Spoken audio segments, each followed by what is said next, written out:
because, of course, it's in Saudi Arabia. So because it's one of the Saudi shows, it means that it's on kind of more in the day. So I think it's like 5 o'clock-ish UK time. So that would be about midday, about 12 lunchtime Eastern. So we will be doing that on Saturday, and it should be a good show. Obviously, lots to look forward to. I think there's a few that are a little bit tricky, things that are a bit tricky to predict, namely the WWE Championship Elimination Chamber. I think that's quite hard to call. I feel quite confident that Bianca is going to win the Women's Elimination Chamber. I feel quite confident that Roman is going to get past Goldberg. I feel quite confident that Becky is going to get past Lita. But that WWE Championship Elimination Chamber, I don't really have a good read on that one. I can't get a read on that one. I'm not sure which way that's going. So we are going to do, I didn't get a chance to do a prediction video.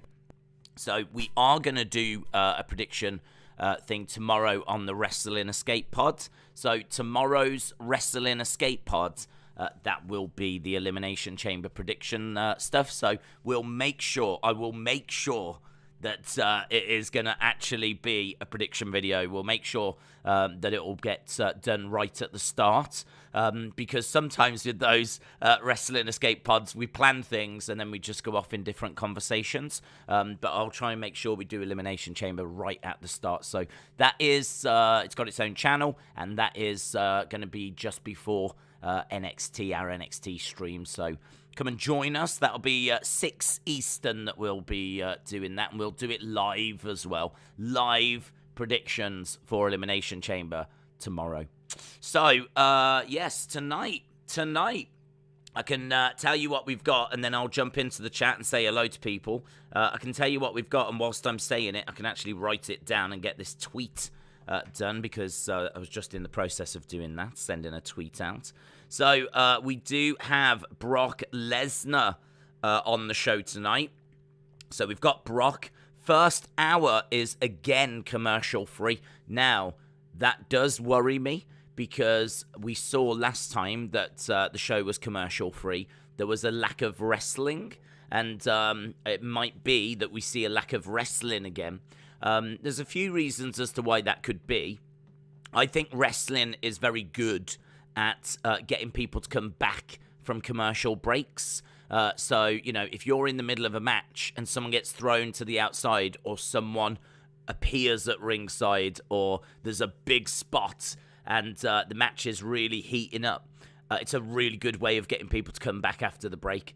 But if you just put a match out there and there's no breaks, then you're just wasting a match, really. You could use that match later in the show and use that match as a way of getting people to come back from the breaks. So what I'm thinking is we'll probably see a lot of non-wrestling in that first hour, a lot of talking segments. We'll probably get the RK Broga party that they were talking about. I'd imagine that'll be in the first hour, because again, you know, you can't really cut away from that and then like keep people's attention. If you cut away midway through a Broga party, I'm not sure too many people are going to be bothered about seeing where that's leading.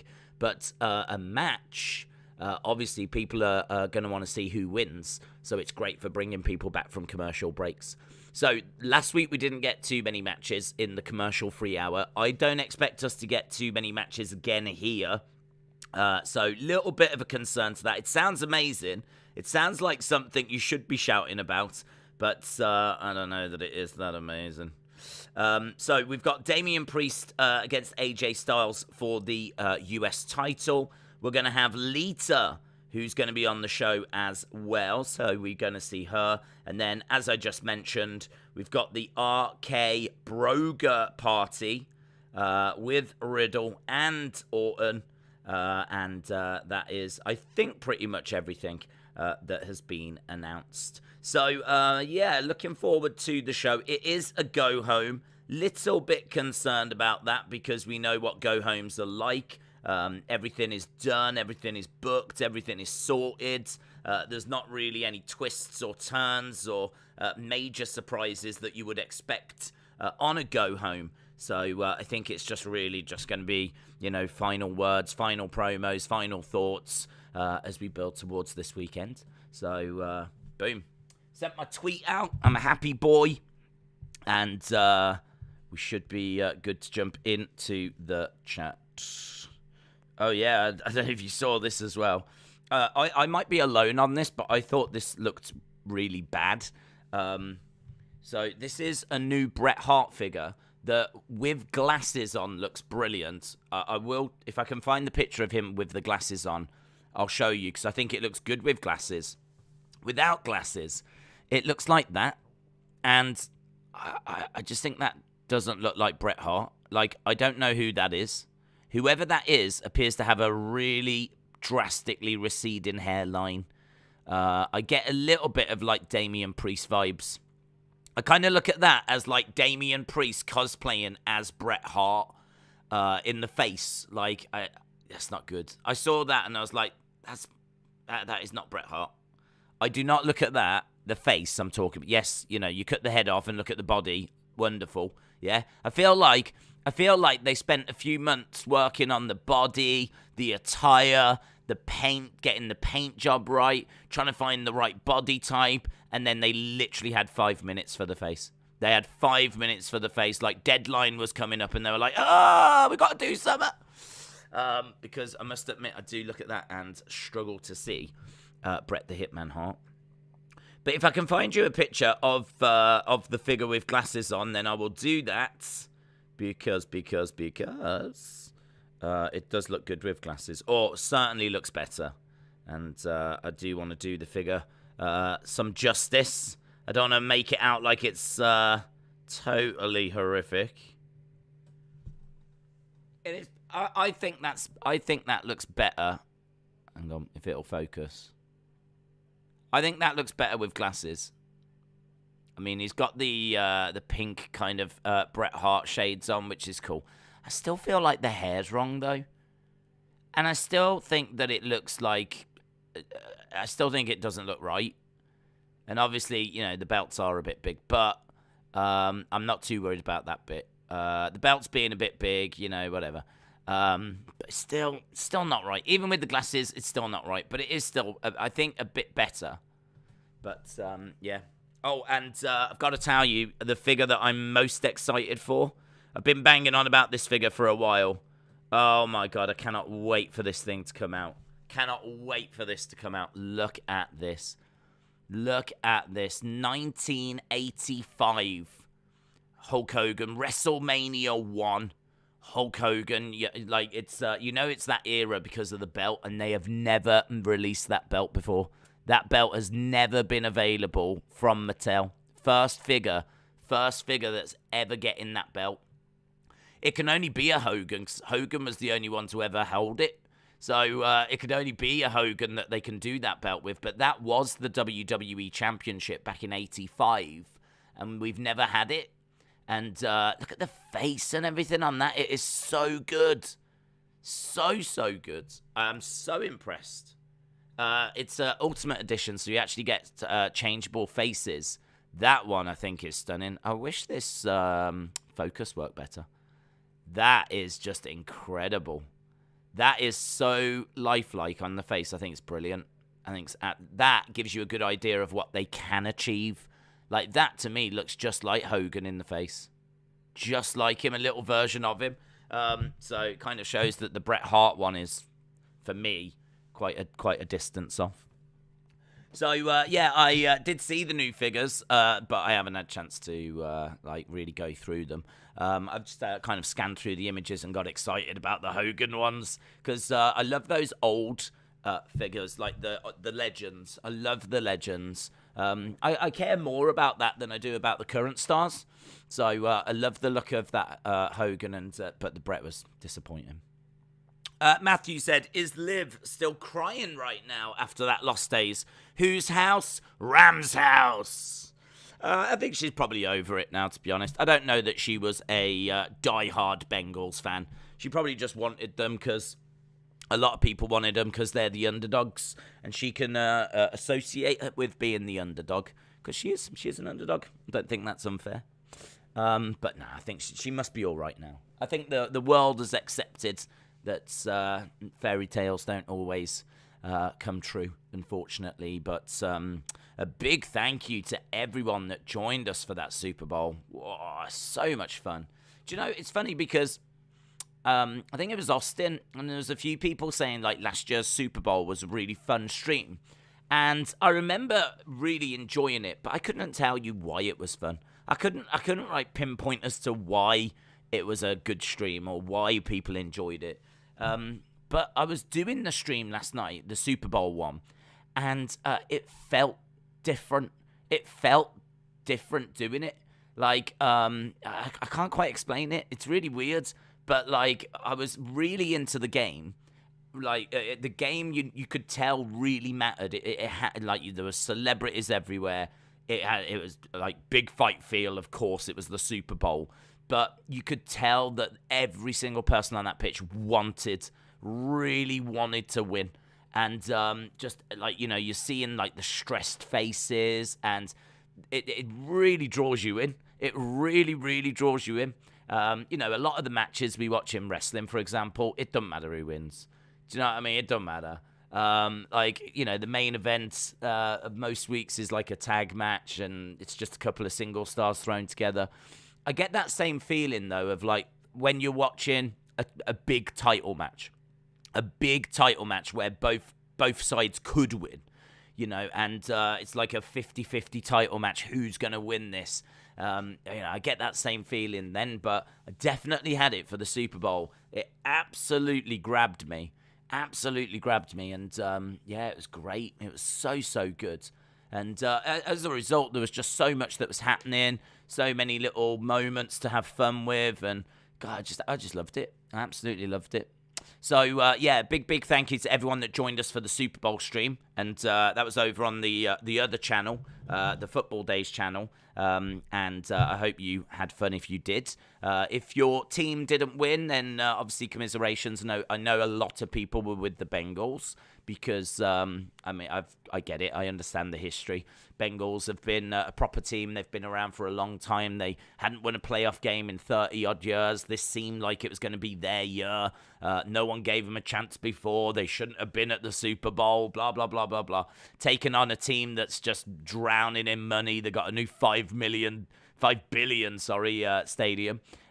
They have got a team that's just been moving around. There's not really like a big fan base that's established. It all feels a bit manufactured. And yeah, I totally get it. I totally get why people were with the Bengals, but I had a gut feeling that it just wasn't going to go their way. So I said LA Rams, and it was close, and that just made the game even better. So, yeah, it's brilliant, right down to the final few minutes. So I think I'm an American football fan now. I think I'm hooked. I think I'm an American football fan. And there's a few rules that I need to try and like figure out, but I would be totally down for doing the AFC and the NFC finals next year, as well as the Super Bowl, because damn man, you guys have got a great sport there. You've got a great sport. I never watch it. It's a sport I never watch. It's not that, well, it's getting bigger, but it's not that big still over here, but it's good. It was good. I watched a bit of the stream. It was good. I didn't get a chance to watch all because I had work. David, shout out to you. Days, Shelton and Cedric tried to recruit Amos. To be honest, I haven't seen anything. It's really hard for me to tell you about news because obviously I'm bang in the middle of the Winter Olympics. The weekend that we just had, I just did UFC 271. We did Super Bowl. We did Premier League football. And that's on top of doing a whole week of like Winter Olympics. So I think there's little bits that's out there, but nothing too drastic. I haven't seen, I mean, like, I scanned to see if, like, you know, anyone had been fired or anything like this. And there's nothing of that. So I think there's probably little bits of news, but to my knowledge, nothing major. I'm Burin said, Days' opinion on UFC 272 not having a good card apart from the main event. I think that it does need a little bit more. It's got some. I mean, it's difficult for me because we watch every single week, so there's lots of fighters and lots of names that are on that card that I'm really interested in seeing, and there's fights there that I am really interested in seeing. So I am really into that card, 272. It doesn't look flat to me, but I can understand why to others it does look flat. Like there's no title match for starters, you know. But I don't mind the fact there's no title match because that main event is great. Like Masvidal and Colby as the main event, I think is a good call because they're going to get loads of time to talk. They're going to be the spotlight. The whole focus is going to be on them, and they could really deliver some numbers. People love Masvidal. They hate Colby Covington, or a lot of people do. And both are like MJF on promos. Both are amazing talkers. You've got two guys that love to stand and bang. It's going to be fireworks. And you've got two great talkers. I get asked a lot, who do you think could go from UFC to WWE? And a lot of the time I answer Masvidal and Colby Covington because you want people that can talk. You want people that can cut great promos. They're going up against each other. It's going to be fireworks. It's going to be amazing. Not just the fight, but the build. So I wouldn't underestimate the power of that fight. I think that is a people's main event. That is one for the people. And Masvidal has got kind of quite wide appeal. He is someone that has got a real swagger to him and seems to have like kind of broken through and really connected with casual fans. So I expect that pay-per-view to still do well. They are going to have to work hard in promoting it. There is going to have to be a lot of trash talking. There is going to have to be a lot of that stuff because there is no title fight to bring people in. And I don't think that it's a card that can be beaten, definitely, with a couple of title fights. But I think it looks all right to me. It looks all right, but I will be the first to admit that's probably because we watch it every single week. So it's probably just because like there's people on there that I'm intrigued by to see how they're going to develop and if they're going to take that next step.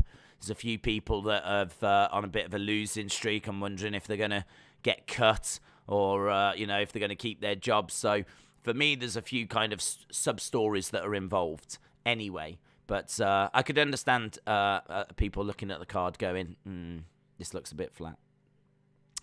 Matthew said, is Liv Morgan wrestling today? I've no idea. I don't believe so. There's no mention of her on the preview. So the preview is what I literally read out. There's only one match that I've seen, actually, and that is Priest versus AJ. Brock and Lita promos, the RK Broga party, and then first hour being commercial free. That's everything I've seen so far. So she could be. Yeah, they might do something where all the women in the Elimination Chamber are going to go up against each other. So they might do something along those lines. The new co-main event was Fizzy versus Dos. It was scheduled to main event, but it's now the co-main event. Fizzy is unreal to watch, says Daniel.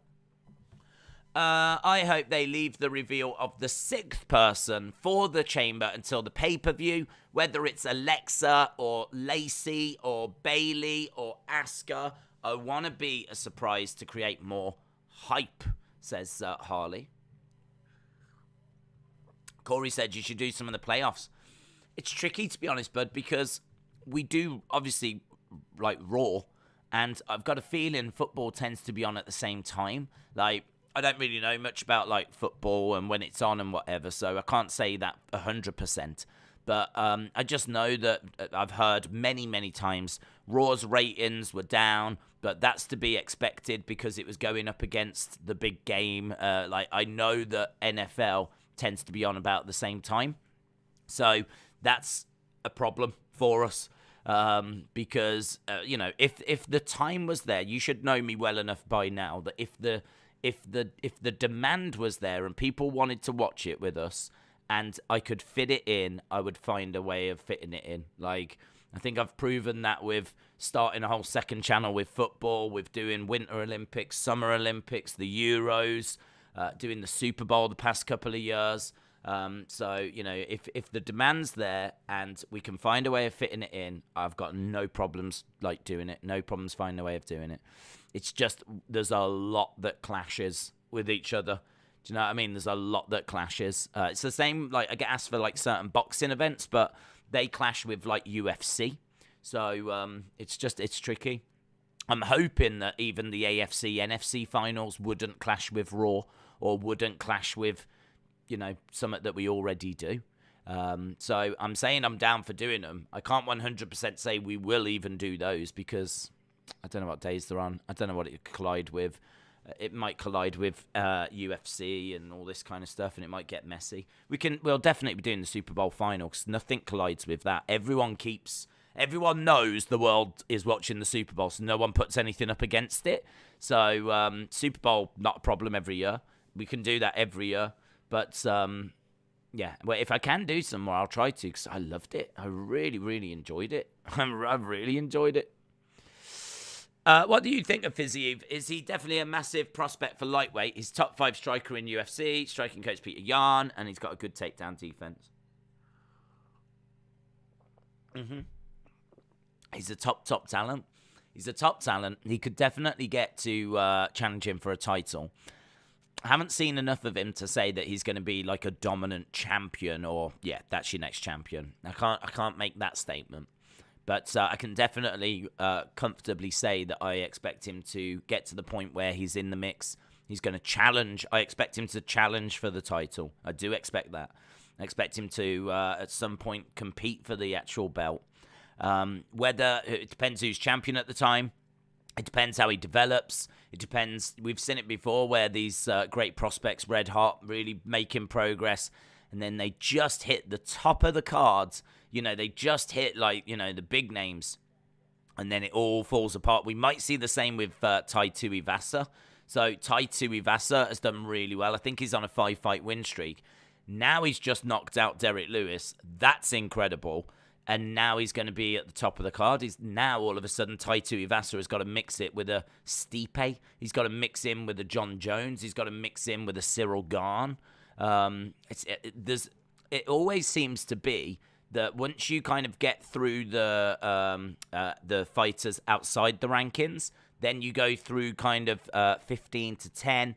As soon as you start getting into that top 10, certainly that top 5, there's a real step up in competition, a real step up. So as long as he can match that, and as long as he can, kind of rise to that occasion, which I think he will, hence why I'm saying I think he will compete for the title.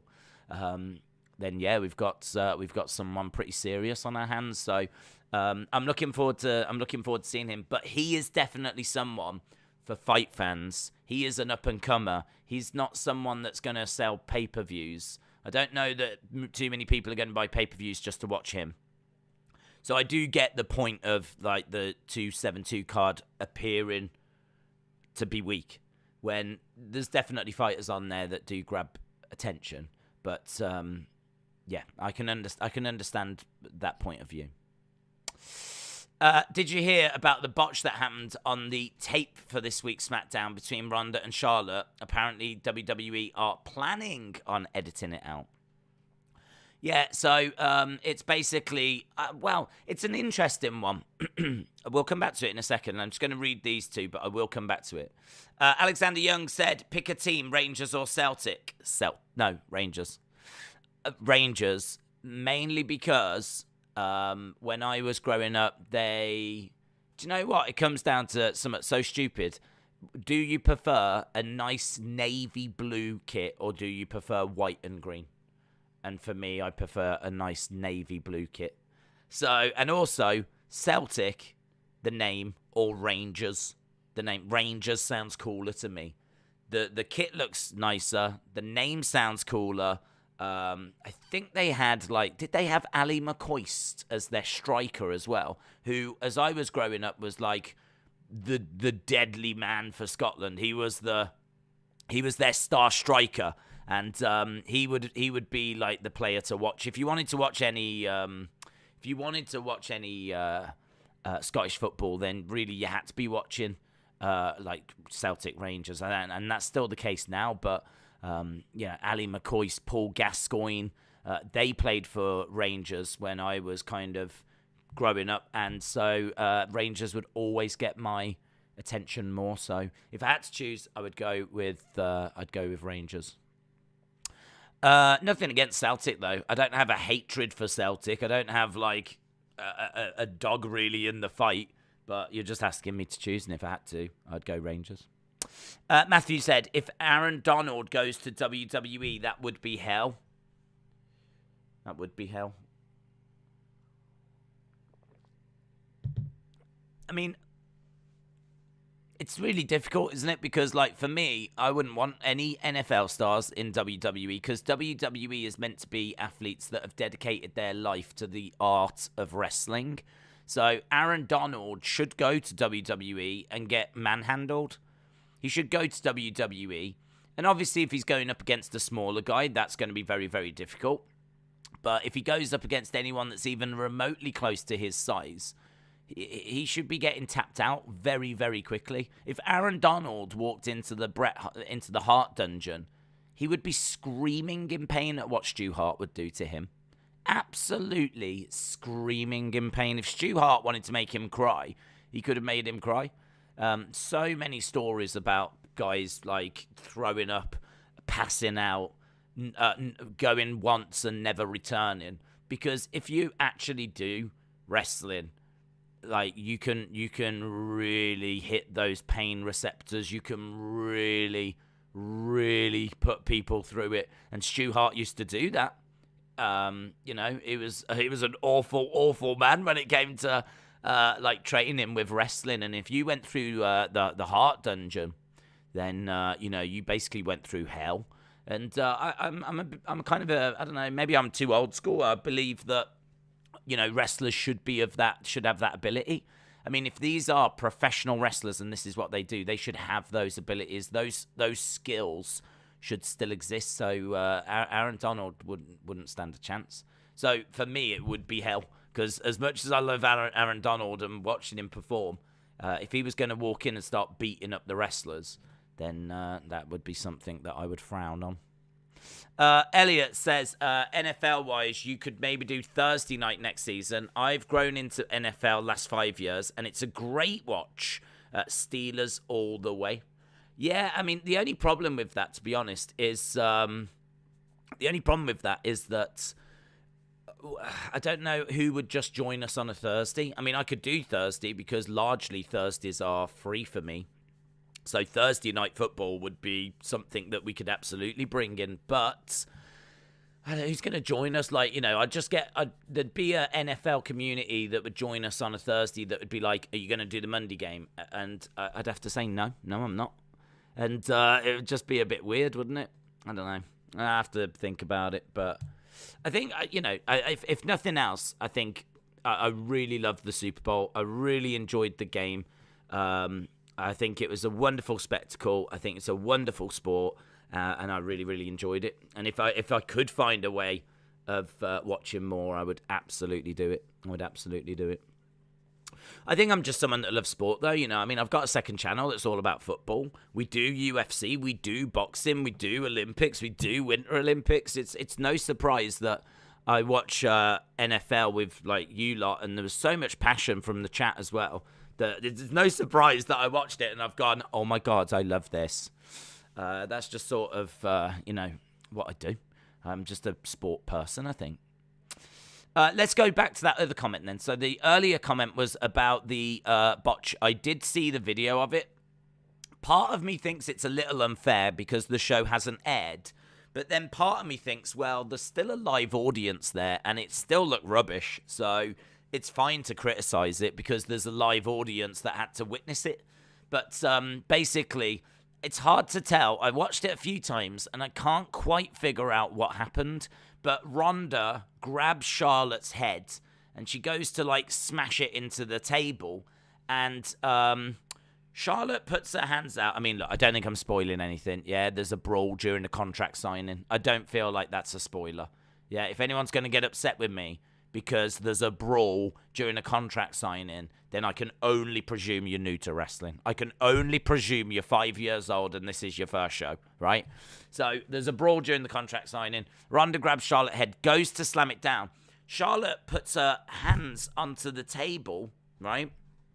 Puts her hands on the table and seems to tense. Now, I wonder if, because Ronda's new to wrestling, I know that she did it before for a year, but, I mean, that's still not really that much time. And I don't think she was working, like, all the house shows and everything. So, again, you know, a lot of the segments she was doing was talking segments. She wasn't having, like, match week after week. She's not a veteran. So, you know, Ronda, you know, when she's throwing in some of them judo throws or throwing in some strikes, some of them get through. I mean, I watched a program on BT Sport where Steph rewatched Ronda's debut with Triple H, and Steph said that there was a shot in there that was a potato, which means it got through. And so Steph, during that match, like, properly gets hit by Ronda Rousey. And I think if you're in there with Ronda, you're kind of in there with someone that wants to do the right thing. She wants to be credible. She wants to look good, but she's a bit of a wild bull. Like, she's an untamed beast. She's someone that, you know, is coming from a real fighting background and hasn't, you know, really got the experience to make her shots look good and pull them and not make them hurt every time. Like, she doesn't have that kind of muscle memory of where to go. And I suppose that's it, really. Muscle memory. She doesn't really have that muscle memory as to, like, this is how you execute it perfectly kind of a thing. So, anyway, Ronda grabs Charlotte's head, goes to slam it down onto the table, and Charlotte's got her hands out, and she kind of ends up lowering herself and bringing it back up. So she kind of, like, Ronda's really aggressive. She's like this. And as she goes to, like, slam her head down, you see the head kind of going, not really hitting the table, and then coming up. The sell is good. The sell from Charlotte is good. But the actual awkward clunkiness of that is bad. It looks bad. It looked bad from the video that was doing the rounds. And I wonder if Charlotte's done that because Charlotte's thinking, she's going to really put my head through this table. She is really going to put my head through this table. Because, as we said, Ronda just doesn't quite know her own... Well, I think she knows her own strength, but she just really struggles to, like, get the timing perfect. If I was Charlotte, I would be worried about this spot as well. If I was Charlotte, I'd be thinking, like, I don't want to do this. I don't want to be at work today. I don't want to do this. So she's done whatever she can to just... If it was someone else, like another trained wrestler, you'd be, like, feeling a lot more comfortable. That they'd be able to, like, get your head down but not actually smash it through the table. With Ronda, you'd be thinking, like, I'm going to go through this table. I'm going to go through this ring. She's going to put me through this floor. So I think Charlotte's tried to protect herself a little bit. The end result is it's just looked clunky. So be interesting to see what they do. And it'll be an interesting spot to look at, to be honest, and see, what they do, how they edit it. How they make it look. I don't know if there's an alternative camera they could cut away to, because if you actually cut to a camera that was on the entranceway, you'd be far enough away to see, and maybe the angle would be slightly different, and you wouldn't be able to see if she had actually hit the table or not. But there was footage that was taken by a fan who was kind of side on, and you can see her head go, like, down. It doesn't really hit the table. And then she kind of, like, shoots back, holding her head, selling it and everything. So, yeah, it's doesn't look great. Doesn't look great. Matthew said, Liv is the Cincinnati Bengals of WWE. Go shock the world, Liv. Whose house? Liv's house. You're loving Liv tonight, aren't you, Matthew? You're loving Liv. Daniel said, I think they're going to give Tuivasa Cyril Garn. I don't see him landing a single strike on Garn. I will remind everyone that there are levels to this. Edward said, Days, do you think we'll find out the last entry in the chamber? Because I think it's Beth. Do I think we'll find it out? Well, we will, eventually, but I don't know if it'll be on this show or not. I think they'll save it as a surprise. I think they'll save it as a surprise because I think there's enough there to get people to go to the show. And I think there's enough there to get people to tune in. I don't think you need to reveal the surprise. And I'm so done with surprises. I'm so done. Like, I know it's always a big part of wrestling and whatever, but so is good storytelling. And it would be great if we could focus on that for a bit rather than who's going to be in the Rumble, which we've just had a month. I feel like we've done I feel like the whole of January was pretty much what are the surprises going to be for the Rumble. And then we've just had who's going to walk through the Forbidden Door, who's going to appear at AEW. Now we've got who's going to be at the Elimination Chamber. I'm sure there'll be, give it 5 minutes and wrestling will conjure up another surprise for us to try and work out who it's going to be. So, yeah, I'm kind of I'm getting a bit burnt out with these surprises. So it's not really having. If there was potential for it to be something massive, maybe I'd be a bit more into it. But I mean, if it's Beth, we've just seen Beth. If it's Bayley, brilliant, great. I'll be pleased she's back. If it's Asuka, brilliant, great. I'll be pleased she's back. There's some good things that can come of it. But I must admit, I'm not too bothered by it. If we find out tonight, I'm not bothered. If we find out on the show, I won't be bothered. I think, though, that they'll probably save it. Just because they don't need to reveal it. I mean, if the card they've put out is not good enough to get you to tune in and get you to, buy a ticket if you're there, is Beth being in the Elimination Chamber gonna do it for you?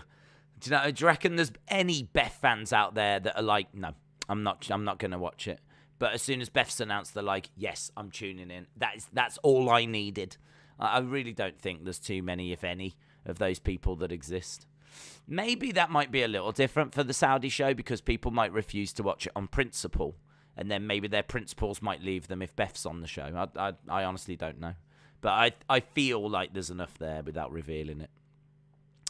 What if it's Eva Marie? Don't, Dave. Don't do it, Dave. Don't do it. Don't you go there. Don't you start giving them ideas. Hope you're well, Dave. Hope you're well, buddy.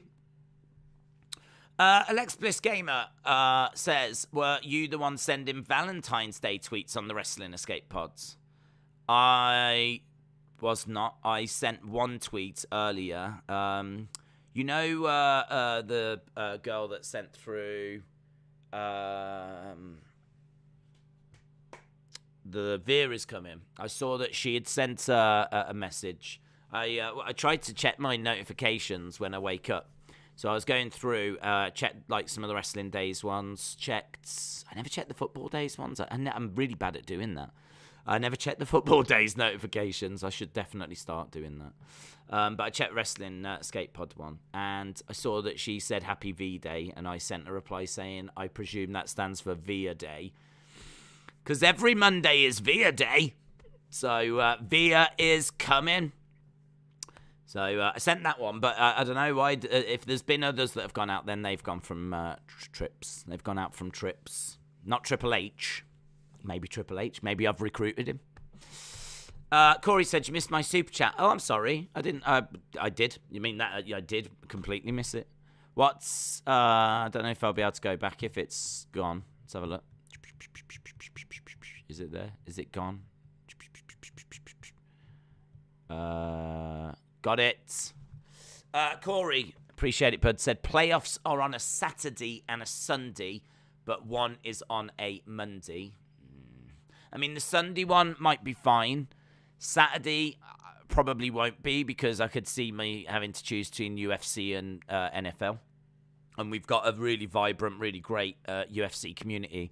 And whenever we do streams and whatever, and I'm saying to people, subscribe, we're here every week. It'd be a bit moody if I wasn't, to be honest. Be a bit moody if I'm like, oh, we're here every week for UFC, hit the subscribe. Someone subscribes, and then next week we're doing NFL. So the Saturday could be a problem. Sunday should be fine, and, the Monday will probably be a problem. But I appreciate you letting me know, Corey. I appreciate you letting me know. Where are we? We've got 18 minutes to go. Matthew said, go shock the world at Elimination Chamber on Saturday, Liv. Matthew, is everything all right? Is everything all right? I feel like you've sent through about 5 super chats and pretty much everyone talks about Liv. Like, are you sat in a room with posters of her, like, all on your walls? Like, right now in my mind, Matthew is sat there at a keyboard, right, wearing a Liv Morgan mask that he's managed to print off the internet. What he's done is he's got a picture of Liv. He's blown it up to the point where it's like human size. He's then printed off her face. He's kind of cut around the edges like this, put a bit of string on the sides. He's put it on like this, and like occasionally he'll look in the mirror and go, "You look pretty today, Liv. You look like a pretty girl. Who's a pretty girl?" Like this, and then sits down and then starts sending in super chats. I don't know, maybe it's just me. That's what I'm seeing. But maybe it's just me. David said, Liv is amazing. Matthew says, nah. Okay. Turns out no. Turns out that's not a thing that's happening. Do you think we will see Johnny Knoxville versus Sami Zayn at Mania? I hope not.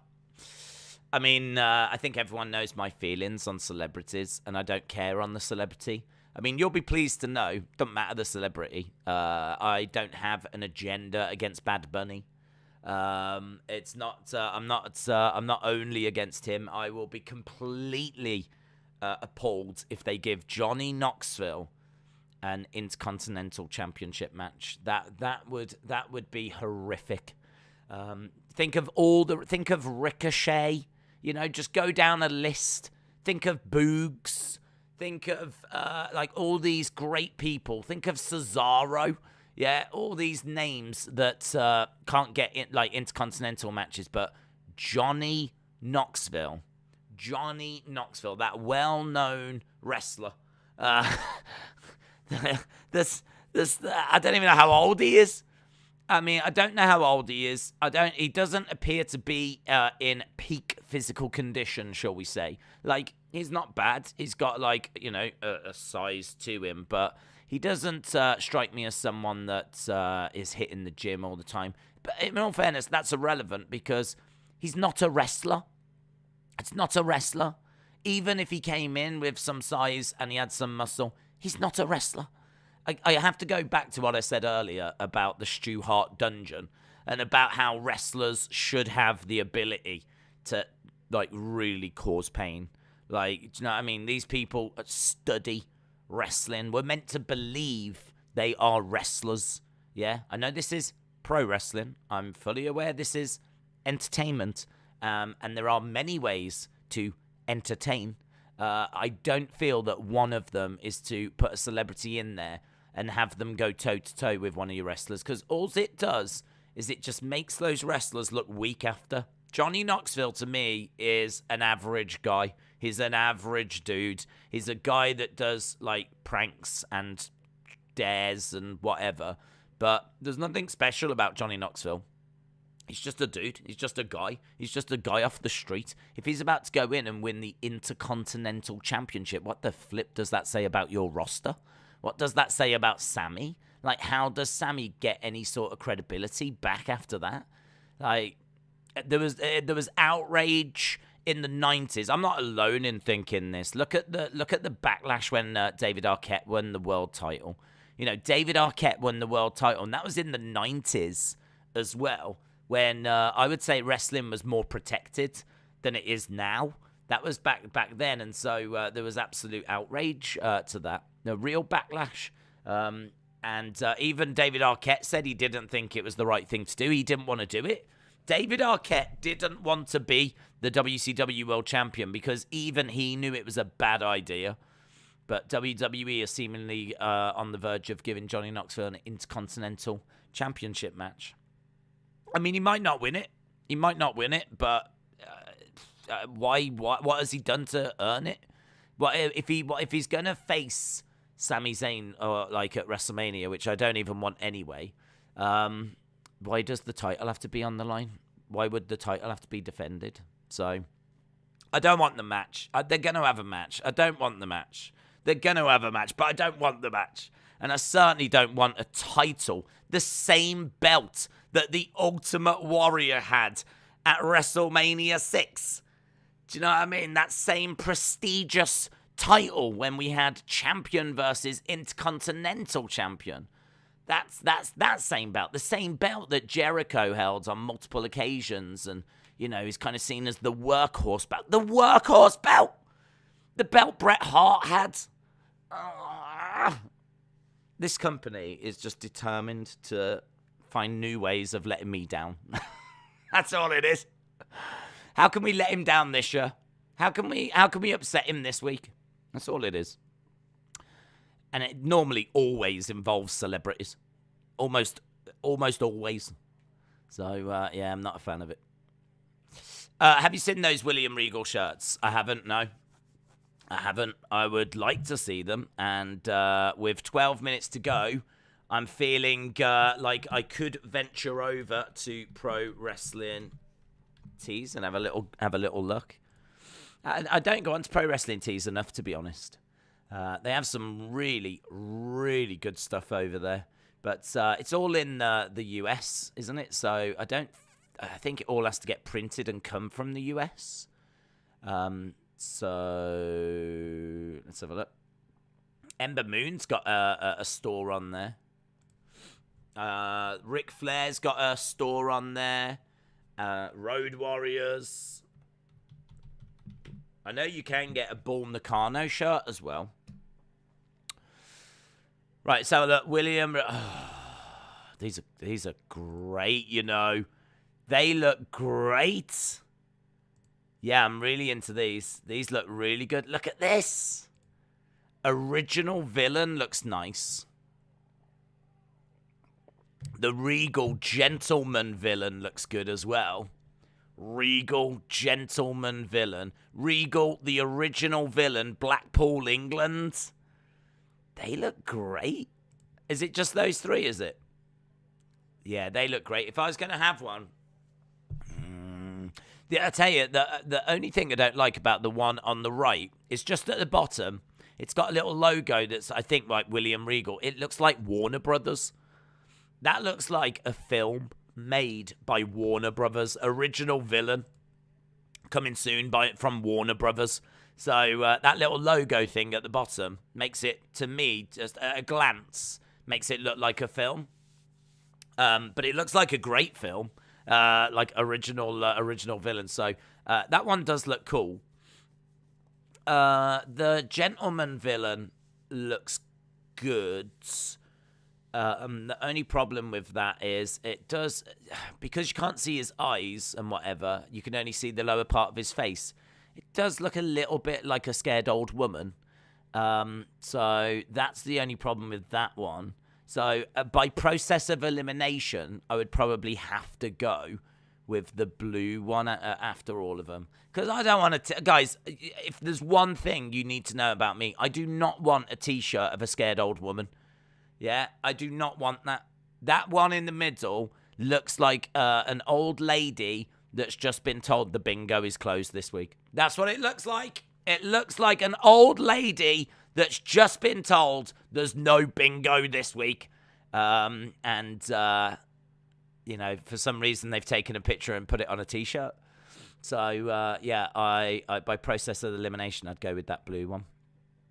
But they are nice. I mean, I've said that now after literally ripping into them all. But I would buy one. I'd get that blue one. I've got no problems with that. And we've got, as you can see, like a few, these I think are maybe the best sellers. D'Lo Brown. D'Lo Brown is on there. Demolition are on there. Danhausen. Is there like top sellers? That's what I want. Weekly top sellers. Let's have a look at weekly top sellers, see what the best on Pro Wrestling Tees. Ooh, what's this? AEW replica belt engraved nameplate. Wow, they're actually selling nameplates for AEW belts now. And they've got an AEW replica belt for $800. What? Look at that. You can get an AEW replica belt for $800. I mean, it is a nice belt. And if you're an AEW fan, why not? Well, I mean, apart from the price. I could think of lots of reasons why not. The price being number one, but it is a great belt. It's very prestigious. Like, it looks very, very prestigious. Lots of detail. It looks expensive. I really rate the AEW world title. I really do rate it. Keith Lee for He Is Limitless shirt. Danhausen is on there as well. Regal. Oh, are these the best sellers? Hang on. Top sellers for the week. Yeah, so Keith Lee is number one. And then you got Danhausen. What's the best-selling Regal shirt? The blue one! Yay! Called it. Guys. Telling you. And then, of course, number 2 is the one with Warner Brothers because it looks like a cool film. And then number 3 will be the Scared Old Woman. Called it. Shola says, what a bargain. No. Not what a bargain.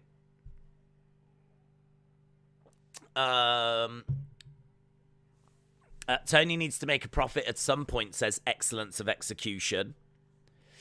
True. Is there pro wrestling tees for the UK? I don't think there is there? I don't think there is. I don't think there is. I'm going to have a look. The price is high compared to... Yeah, but, I mean, they do obviously take a cut. But, pro wrestling tees UK. Pro wrestling tees. Official PCW UK. Is this a UK one? Is this a UK one? I don't know what this is. Rates. PCW. Oh, no, it's a shirt. I was like, is this pro wrestling tees? But it's not. It's a shirt. New Japan UK. Wrestling store. No, I think there's only one pro wrestling tees, and that's the .com. So I don't think... Hey, look at this. Look at this. We've gone down a rabbit hole here. Oh, Bret Hart, cool looking shirt, £10. Oh, they've only got it in small. Hey, Matthew, I found one for you, mate. This one, there we go. You can get it in small, you get it in medium, large, extra large, 2XL. She's changed that though, hasn't she? Now she doesn't do that anymore. Yeah, I mean, look, there's some great shirts. I love these like legend ones. They look really cool. I got quite excited when I saw that Hitman one for 10 quid. 10 quid for a shirt in this day and age is nothing. And Bret the Hitman Hart, that would be a great looking shirt. But it looks like it's only available in small, so. Oh, you couldn't see what I could see. That was the shirt there. I thought the thing was on. That's the shirt. Look, 10 quid. And there's the Liv Morgan one I was talking about.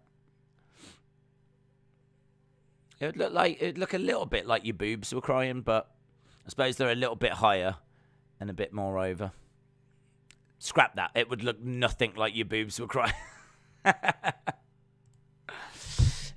Blue Regal is nice, but it does look like a generic Primark t-shirt. Does Wrestling Shop sell any AEW products? I honestly don't know, to be honest, because I haven't spoke to them and been on the site in a long time. I still love them. Let's not go thinking that I'm not a supporter of theirs or there's any falling outs or anything like this. Absolutely 100% not.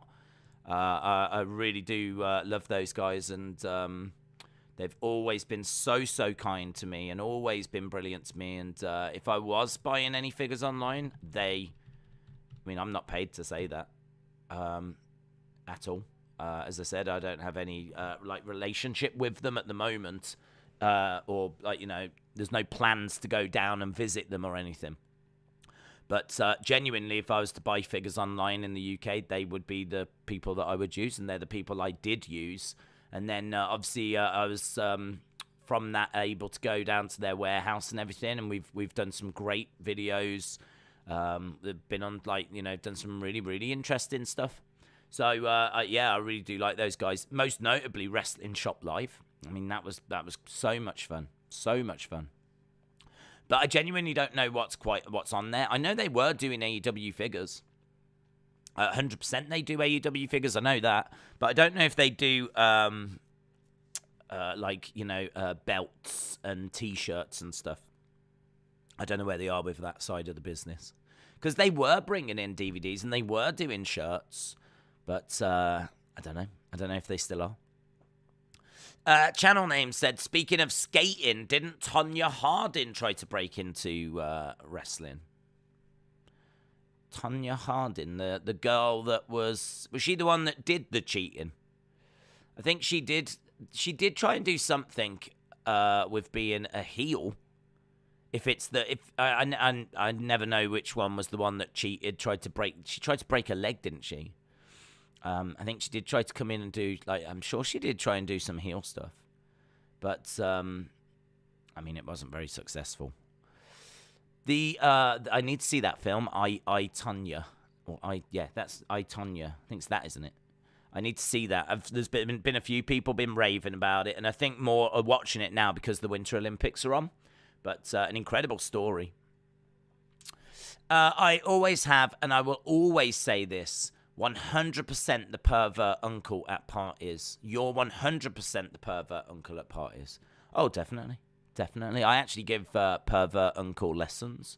So, I run a little online course where a lot of uncles that hope to be perverts in the future come and, just take a few tips from me. So it's a very successful business. Johnny suffered brain damage in a stunt only 8 months ago. I know he's done crazy stuff like that his whole life. Putting him in a legit match a year after is crazy. Do you think we get a pretty decent go home? Sure, why not? Let's say why not. I mean, go homes. The go home for the Rumble wasn't bad, but then that is the Rumble. Do you know what I mean? That is the Rumble. It's kind of like saying the go home for WrestleMania wasn't bad. I'd kind of expect those go-homes to still have enough that needs to be finished or enough kind of, talking points. This one, I kind of feel like we're pretty much set. I feel like we're pretty much done. So, I don't know. I think there'll be some matches that don't really mean much. Like all the people in the chamber going in up against each other in a tag match. Why? Because we got to kill time. Like, there'll be that kind of a thing. Here's Bobby. We're starting off with Bobby. Dun, dun, dun, dun. Dun, dun, dun, dun. Dun, dun.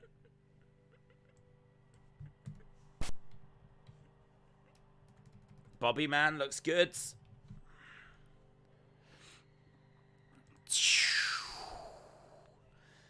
New voiceover. Oh, I didn't hear. Ba-ba-dum. Right, he's making his way down. He looks great. So he's got a lovely leather jacket on. He's got a red t-shirt. He's got the belt around his waist. I love it when they wear the belt. So many just throw it over their shoulders now. I like it when they wear it. So he will defend in the Elimination Chamber against Riddle, Seth, Lesnar, Theory, and Styles. Dun, dun, dun, dun, dun, dun. Bobby is a tweener. He's just great, isn't he? He looks great.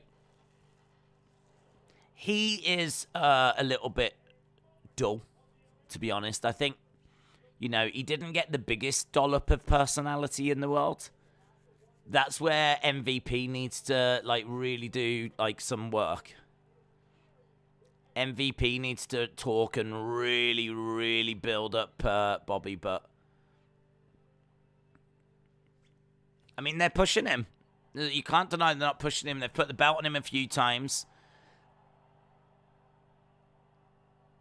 And, I mean, he's opened Raw a few times as well.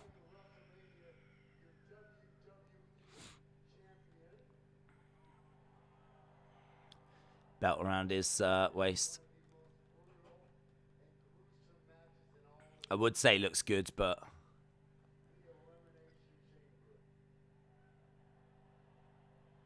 it's not my favorite design of the championship. So, just talking about Elimination Chamber and how it has changed lives. The Almighty. Did you see that Jericho teased the WWE return? I don't think it will happen for at least a year, as that's when his AEW contract is up, but I do see him returning to WWE. He could return to WWE. Vince, I'm sure, would take him back because Vince loves anything that's going to, you know, like get a rating. And a Jericho return would get a rating, so I'm sure he'd come back, but he'd have to be done with AEW. And Vince would probably want to tie him down to a pretty lengthy contract as well. Don't think Vince would be happy just bringing him back for a year and then letting him go back to AEW. It's a little bit like, let me come back to WWE, let me boost my star power, and then let me go back to AEW. So I think he could, but he'd have to sign like a 5-year, 10-year deal. There's possibility that the 6 women in the Elimination Chamber, the 6th woman could be Trish. Very possible. Yeah, very possible. I don't see that being too much of a barrier. Trish could come in and do a one-off little thing. I don't think has she been to Saudi? I don't know if she's been to Saudi Arabia.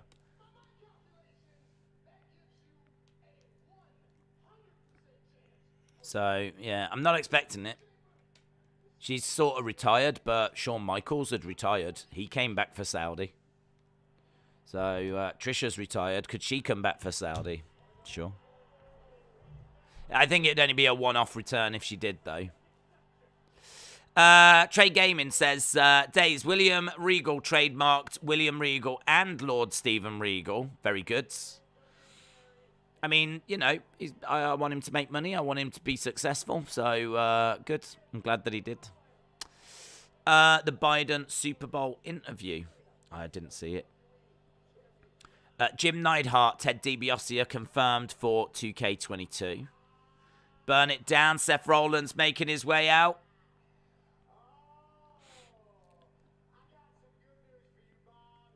Bob. I got some good news for you, Bob. You look great. But not as great as me.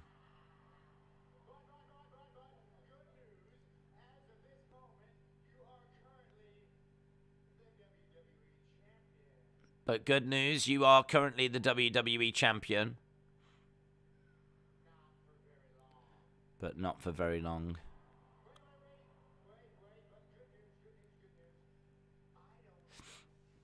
I wonder what attire Mattel will make. I'm sure Mattel are going to make one of these figures.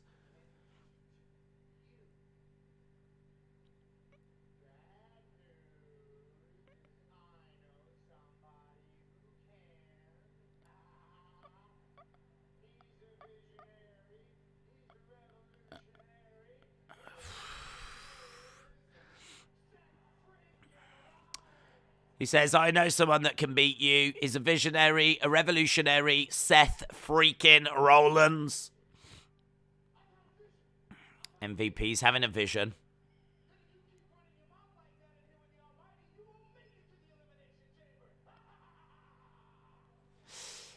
Vortex, hello. Hope you are well. Here's Riddle. Here's Riddle. JJB Gaming said, I really dislike this Seth character. He's coming out in a broga.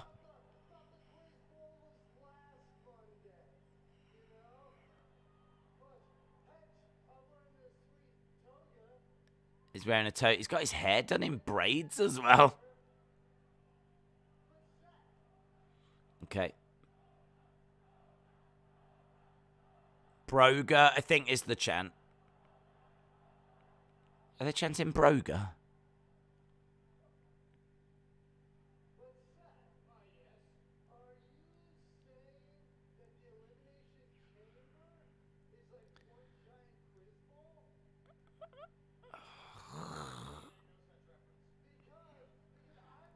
This is it. This is. I don't know. I don't know what I'm watching. I don't know what this is again.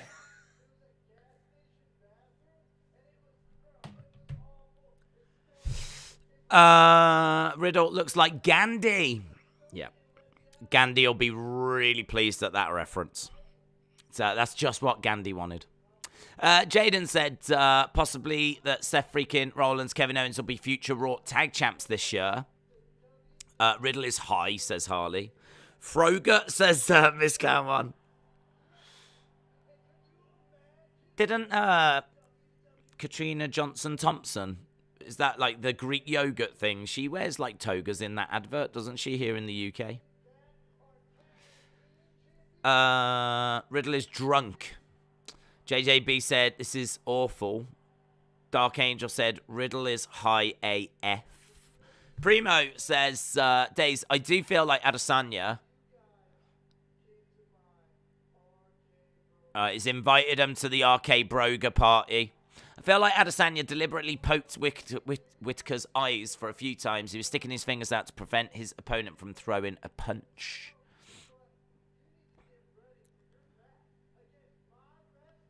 Right, you need to get ready for your match against my best friend, Randy Orton.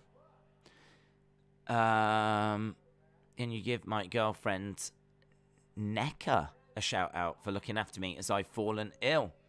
Is that how you pronounce it? Neka. Nika? Nika. Nika.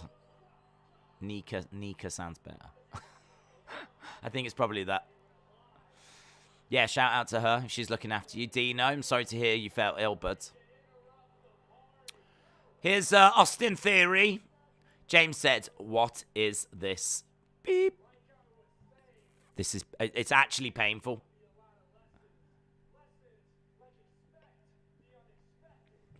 Thanos did the right thing. Austin Theory. Austin 316 said, called it.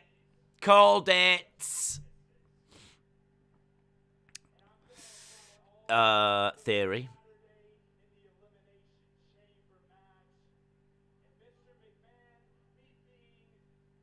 I'm trying to, what's his picture on his phone?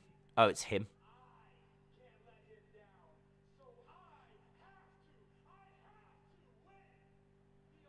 I have to win the Elimination Chamber. People are booing. Here's AJ Styles. It's great. It's great having AJ on his own.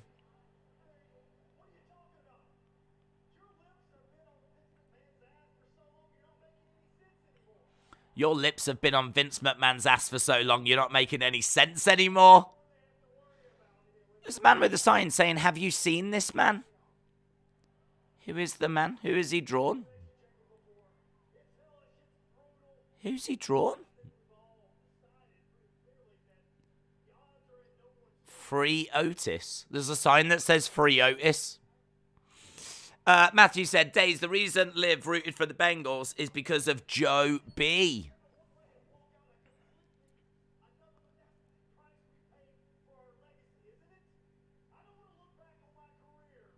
Why? Why did she root for Joe B?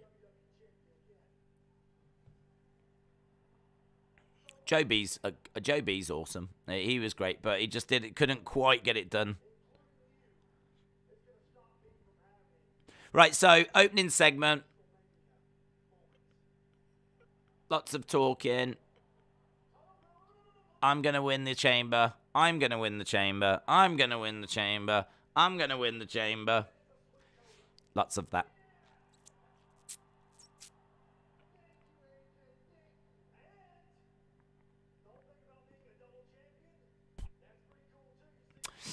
I would have a sign that said 3 days. Free me. Free me. Six-man tag. Yeah.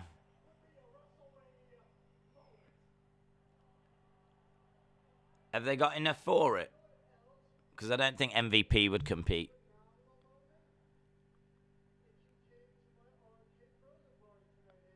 It would be great if you came to my arcade broga party, AJ.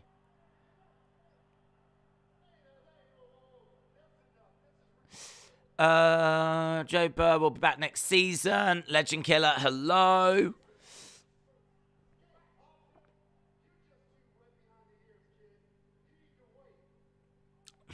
Bobby said, you're just too wet behind the ears. And Austin's like...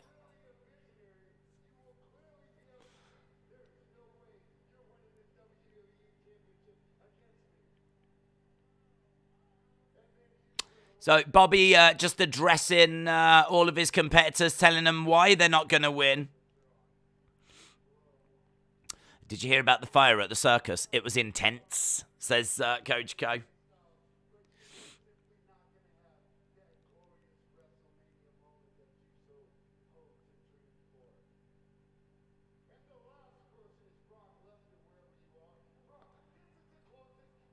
Bobby said, the last person I need to address is Brock. Wherever you are. But we know that Brock is there.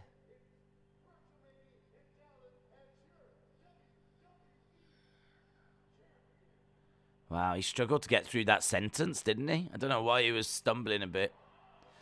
Right, finally. 14 minutes in. The Beast. Brock Lesnar making his way, or at least his music playing, and here he is. Full on cowboy mode. Look at it. There's a guy in the crowd dressed as a referee. He's got a referee shirt on. He's got a lovely cardigan. He's got is it a Stetson hat?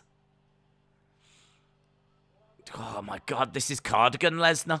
Cardigan Lesnar.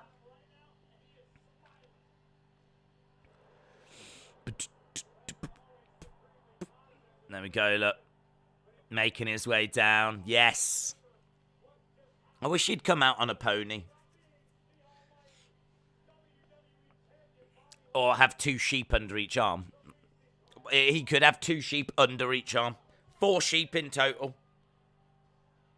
Making his... No reason why. Da-na-na-na-na. Lesnar pointing out, fist bumping people.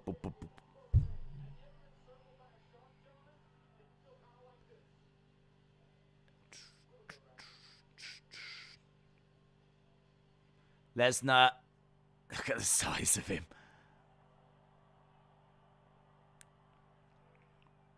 Look at the size of Lesnar. Lesnar taking off his cardigan / jacket. He puts it on Austin Theory. He puts his hat on Austin Theory as well. Austin Theory in the corner was like taking a selfie of him being in Brock Lesnar's hat. Steps forward, gets right in the face of Bobby. Brock smiling. Oh, Austin Theory tried to jump Lesnar from behind. German! Did you see Riddle get out the ring? Riddle just jumped over the top and just... Riddle jumping out the ring was one of the best parts of that segment. That could be a GIF. If you want to quickly get that, a clip of that, and put something like, you know, me when BTS comes on the radio, and then just shows Riddle jumping over the top rope and just like hurling himself down to the ground. You could take a GIF of that. Boom. Bobby holding up the championship. Couple of little things in that segment I liked, and all of it happened after Lesnar arrived. Before that, it was atrociously bad. But once Lesnar arrived, it had that kind of... Look at him staring down at the camera. It had that kind of Okay, here we go. It's kind of like everyone is forced to up their game once Lesnar's in there. He's got the phone, and look, here we go. He's going to have a selfie. Brock and Austin get a selfie. That's really kind. That's really kind. I'd treasure that. There's no Austin Theory ain't going to be deleting that selfie anytime soon. Good.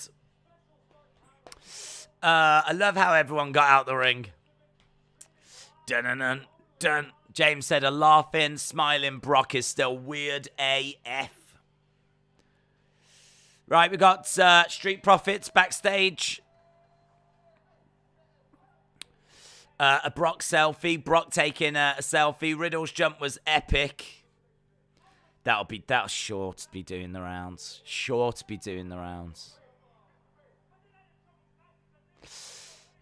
Street Profits. We do have the Street Profits. Lashley was mumbling and was struggling. He was struggling.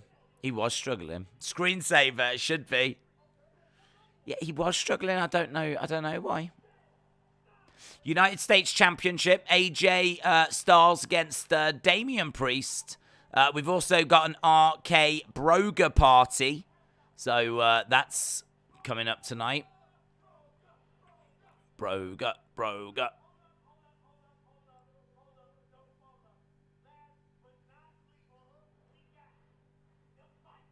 The Viper, Randy Orton. Randy Orton against Seth freaking Rollins. Dump a bunch of red cups on the floor, says Jimmy. They've got to make Riddle's jump into a GIF, says Rob. Riddle looked like he was going for a swim. Dun dun dun dun dun dun. Dun, dun, dun, dun. Street Profits making their way out. When does Ngannou fight? Apparently, I think he's going off for surgery. Might not see him again this year. He's obviously on not in a good place with UFC, and like he thinks he can make more money by leaving UFC, maybe going into boxing or something. So he wants UFC to pay him more money, and he wants a bit more respect. And, yeah, it's a real problem. It's a real problem because, obviously, UFC don't want to lose him. But UFC also don't want to be spending, like, loads of money on someone that, to be honest, isn't that big of a draw. He's not a massive draw. He's someone that is on the rise and is getting more notoriety. But... right now, they maybe don't feel that he's bringing in the numbers to justify, you know, a big amounts. So they're in a bit of a tricky situation. So I'm not sure if we'll see Ngannou again this year. Here's Dolph and Robert Roode. Isn't it amazing what one good segment can do? Because I'm looking at Dolph now, just like, I want to see him compete solo. And that's just off the back of that really good segment that he had on NXT. Yeah, he did. It was really good on NXT. That segment was one of the best segments from last week. Bron Breakker, Santos Escobar. Dolph Ziggler came out on NXT 2.0.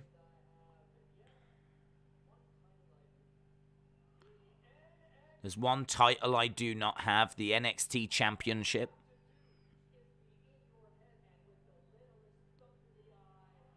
And then Tommaso came out, so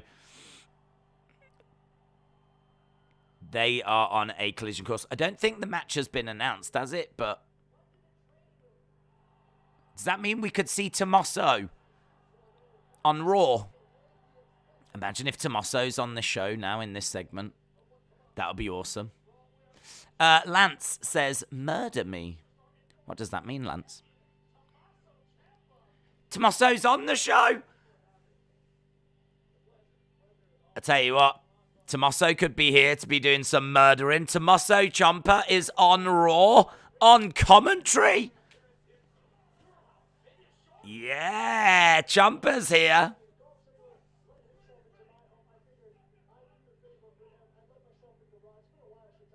It's been a while since I've been here. So, Tommaso on Raw, chatting away with Corey Graves.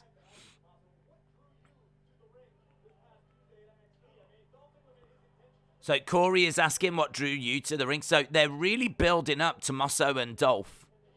And that's great. Tommaso deserves to be going up against someone of Dolph's kind of standing. Matthew said, will you watch the Women's Elimination Chamber? Yeah, of course. We're watching the whole show. We're doing Elimination Chamber, the whole show on Saturday.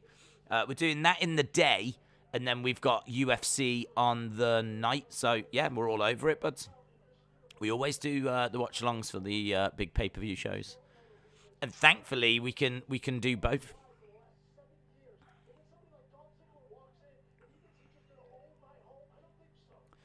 So, Tommaso says that he's been working hard for the last 7 years, and someone like Dolph's going to come in and just own his home. Don't think so. Tagging comes Robert Roode. I'm definitely into this. I'm into Dolph. I'm surprised we're getting this match, to be honest. Unless we're going to go to another talking segment after, and this thing's just literally to build up Dolph and Tommaso. Dolph rolls out the ring. And so he's going to be out the ring quite close to Tommaso. Spinebuster. Spinebuster by Roode on Dawkins. Dawkins sent a tweet out saying that he was dreading going to work today. I think a few people took it as him being unhappy, but he was actually a Bengals fan. Cup of water thrown in the face of Dolph. Spinebuster. I want Tommaso to bring that intensity. I want him to be allowed to bring that intensity. We just saw like a really weak opening segment that burst into life as soon as Brock Lesnar came down. Tommaso has got that same sort of intensity. I think he would be a good addition to this Raw roster. Tommaso and super kick. Tommaso goes down. Dolph in the ring.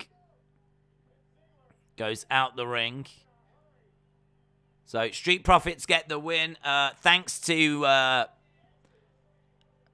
Tommaso on the outside. Smile on Tommaso's face. Dolph shaking his head. It was all right. It was all right. One of the Profits has got a Bengals kit on. They're just showing us the quiz bowl. Miss Clown said, if you had a time machine, what would you visit? Any time and era? I wouldn't be too bothered about going back to the past, to be honest. I'd want to go to the future.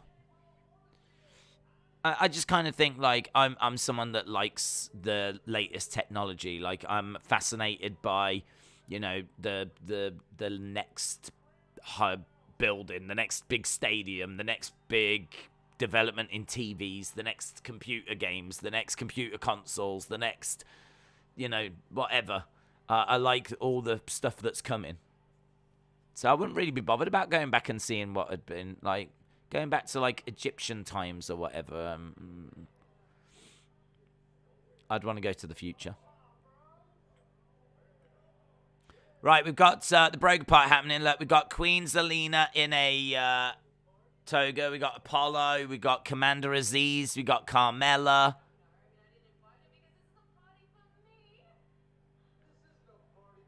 This isn't a party for you. Broga. Bro, go. Why is Apollo going to be doing this as a heel? I can understand Queen Zelina joining in thinking it's for her, but I don't get why Apollo and Commander Aziz are there. They're fodder, aren't they? That's all they are, fodder. Randy said, I'm not really into Broguers. I've got a match against Seth Rollins.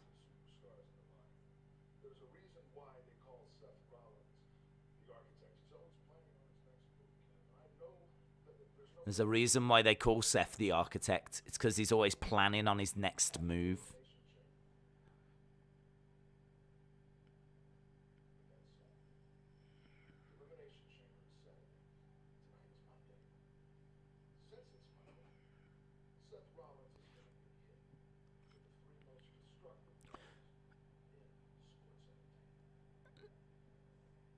Okay. Matthew said Corey and Carmella are engaged. They are, yeah, they are. They've kind of, they're not really too shy about it on the show. There's been, like, Corey will go crazy about Carmella. There's been a few times she's actually, like, gone over to him when he's been on commentary. I don't think they've gone as far as to announcing they're actually engaged.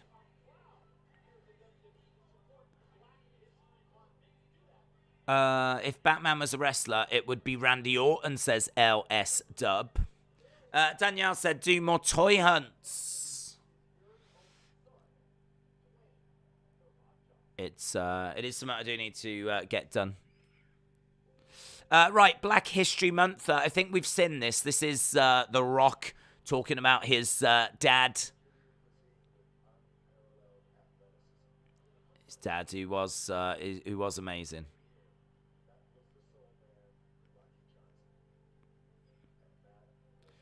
I wonder, like, if Rocky Johnson could have got to the top if maybe Hulkamania wasn't as big.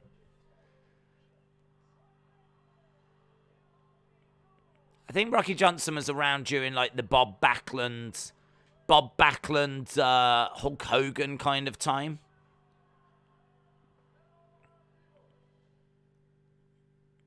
I've never seen that match, you know. I've never actually watched that match. I need to watch that match. When I think they're against, looking at it, the World Samoans. Rocky Johnson and Tony Atlas beating the World Samoans for the tag belts. So, yeah, we've got, we're just seeing The Rock. It's a really good video. It's a really good video. On the WWE official shop, do you like the Elimination shirt or the WrestleMania 2022 shirts? I can't say I've seen them, but to be honest, I probably wouldn't go for them. I'm sure they're fine, but I don't tend to buy shirts that are, like, connected to a show. Unless there's, like, a specific reason. Like, maybe if I was going, then I might get the shirt for the show. So if I was going to Elimination Chamber or WrestleMania, then I might buy it. Or if it's a show that really means a lot to me. Like, if it's a show that kind of really... Do you know what I mean? Like, I love Royal Rumble 92, so if I had a shirt of that, maybe. I really love WrestleMania 5, so maybe I'd have a shirt for that. But just like Elimination Chamber...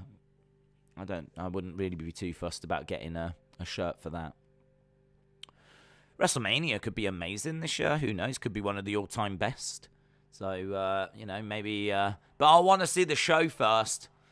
It could be that WrestleMania's rubbish. I don't think it'll be rubbish. Right, here's AJ. Crowd are chanting Rocky. So what's AJ doing? I'm guessing wrestling. Yeah, another match. I'm very surprised. Hello, Peter. Hope you are well. Riddle becoming 2 belts Riddle would be the strangest thing since either Otis winning Money in the Bank or anything Alexa has done since she went bonkers.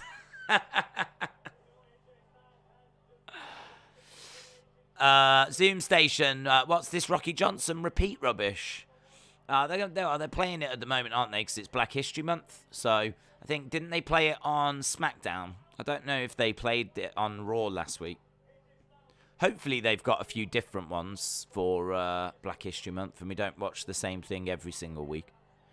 There's certainly enough great black superstars in the history of WWE, that they should be able to highlight. I'm thinking like Junkyard Dog comes to mind straight away. United States. Wow, I wasn't expecting that this early. Yeah, I forgot that AJ was having that match. Wow, I'm very surprised they're doing that in this first hour. I really thought this was going to be something they would save.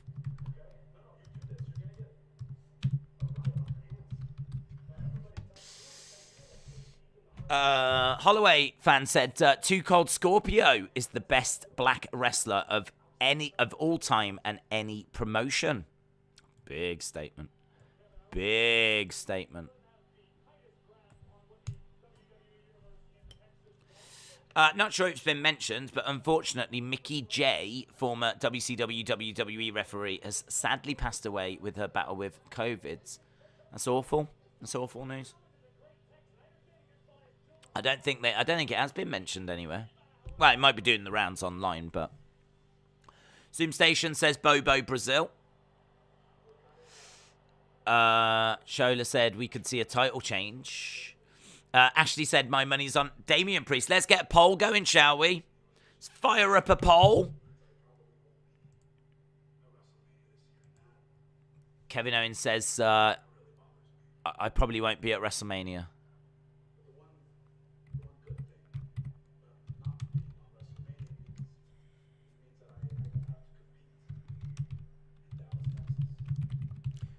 Who will leave?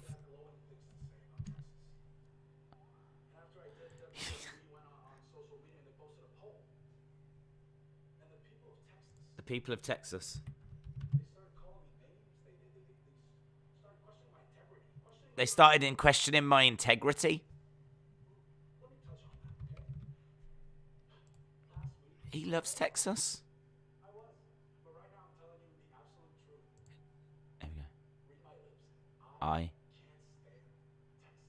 He can't stand Texas. He can't. I believed him. He hates Texas now. I'm from Canada. Yeah. Unlike the people of Texas. They're redneck morons. I hope next week he says he loves the people of Texas. That's what I want. Next week, I want him to say, I've always loved Texas.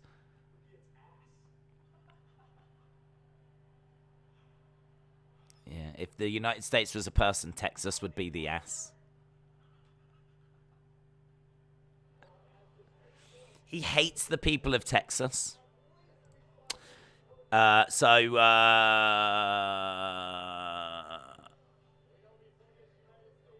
you know what would be amazing? I'm just going to throw this out there. Two things that could happen. Kevin Owens continues his I hate Texas thing. Gets to WrestleMania, doesn't have a match, gets in the ring, says he hates Texas. Yeah. I had to come here to let you know how rubbish and awful you are. First thing that could happen, glass breaks, Stone Cold comes down, stunner. Second thing that could happen, gong sounds, dead man comes down, chokeslam, tombstone. So maybe it could go one of those ways. It's got a little bit, if he's going to lay into Texas, it's got a little bit of a kind of, someone's going to defend Texas vibe. And the two most famous Texans that I can think of when it comes to active or potentially active legends that could do something would be Stone Cold and The Undertaker. So I'm thinking they're going to defend Texas, or at least one of them. Imagine if both came down. Imagine if he rips into Texas so much that both come down. And any remaining Von Erichs, they could come down as well. Matthew said, my top 3 WWE women's wrestlers would be Liv, Alexa, and Carmella. Matthew, you can stop sending through super chats, dude. Just chat normally. We will still see them. We will still see them. But it's good to know your top 3. Liv, I could have guessed that. I would have said times 3, actually. Alexa and Carmella. Lance says, only good WWE champion is Otis. Okay. Or Great Khali comeback. Sure. The only ones. The only good WWE champion. Guys, the only good WWE champion that we've had is Otis. He has been the only good WWE champion. And we're hoping for a Great Khali comeback. I don't mind Khali coming back, actually. I mean, he's massive for the people of India. So, even though he's rubbish in the ring, and he's very plodding and seems to struggle to walk, let alone do anything else. I think having him on the show, I think, is big for India. It is big for India. The Indian people love him. He's got a great size to him. He definitely feels like a monster, the Great Khali. Great Khali feels like a monster more than Amos, more than Commander Aziz, more than maybe anyone else. I think part of it is because, obviously, like, he's obviously got that growth thing, and so, like, his face is slightly deformed. I don't mean that in an offensive way. The same thing happened with Andre. The same thing I think has happened with Von Wagner as well. Like, I don't think his face, I think it's kind of got stretched a little bit. So he's kind of got a very distinctive look. His chin in particular protrudes quite a bit. So, he's got that kind of look, but also the way, because he struggles to walk, because of his, like, I'm going to say disability, because he kind of comes down, like, the way he walks as well, it feels different. It hits different. Like, the Khali is... The problem is when you see him wrestle, and then you see him wrestle, and it's not as impressive. But his look is great. Khali, rubbish in the ring. How dare you? How dare you?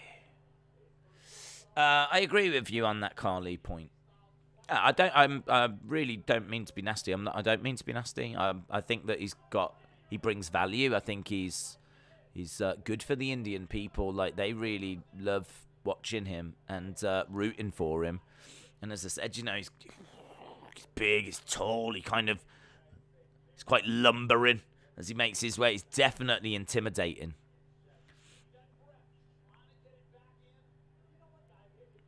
But the problem is then the bell sounds, and what can he do? Pele kicked by AJ, and Damian Priest goes down. Do you know what? This match, Gigantism, is that what it's called? El Gigante was the same, yeah. Yes, you're absolutely right. Giant Gonzalez. He also had that kind of lumbering kind of walk as well, didn't he? Where you could tell it's just not comfortable. It seems like it's a lot of weight on the joints. It's a lot of discomfort on the joints. This could be a really great match. No commercial break. I'm stunned they've given it us. Completely goes against what I was expecting them to book. AJ comes crashing down onto the edge of the ring.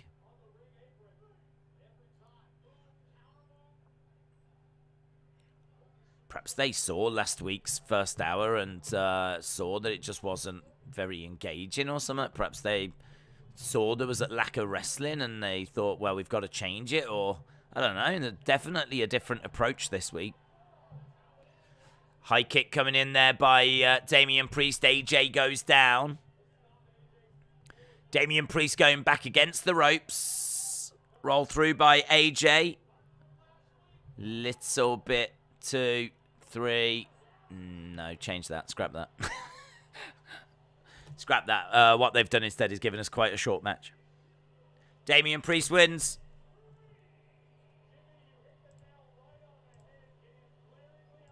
The community voted. I haven't seen the poll, but you would have gone you would have got it right. You would have got it right because this community knows wrestling. This community thinks things through. It knows wrestling. It will have called that. Okay, you got it wrong. You got it wrong. I just saw you got it wrong. Lone Star Friend said, I voted for Priest. AJ's up, puts his hand out, wants to shake the hand of Damian Priest. Okay, Damian Priest walks away, and there's respect shown there.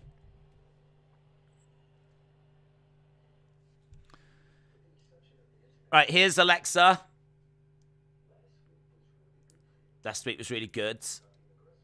Nothing aggressive. Did you feel any anger?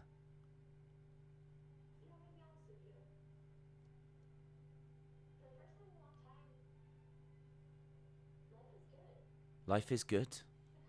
I'm happy. You're entitled to a gift. If you could have a gift, what would you ask for? Don't say Lily. I'd ask for the music to stop.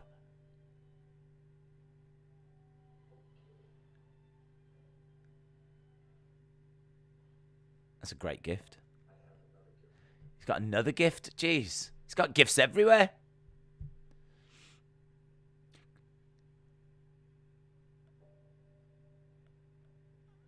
Oh, that's a rubbish gift.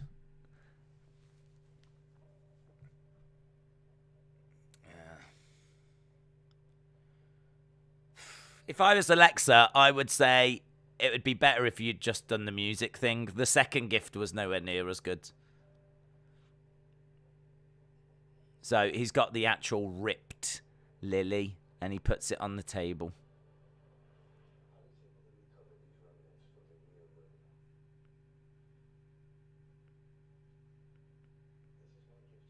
This is my gift to you.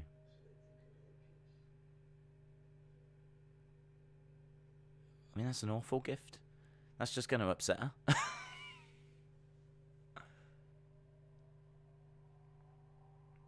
She takes a deep breath.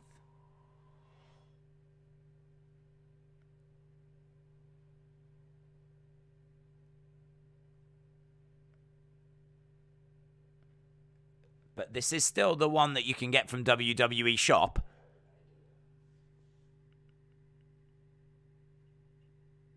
He's got an idea.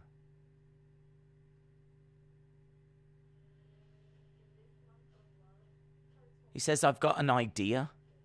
What does that mean? Okay, that by far is the best one of those segments. By far. You could have cut, I don't know what number segment that is. You could have cut all of the other ones, right? Maybe except the very first one, because you got to set the scene. So maybe you do one where she's in therapy, and they like work hard to ensure that she, doesn't, go crazy and whatever, and she's like moves away from it. But we didn't need those week after week after week. Oh my god! But that one is interesting. That one's interesting. It's a bit longer as well. And there he says, I've got an idea. Now, we tend to get two during the show. So I think there's a chance we could get another one later in the show. Get your Lily doll today on WWE Shop for only 10% off. Okay, we're getting somewhere, says Shola. She'll be in Elimination Chamber. Dave secretly loves Alexa. That was good. That was okay.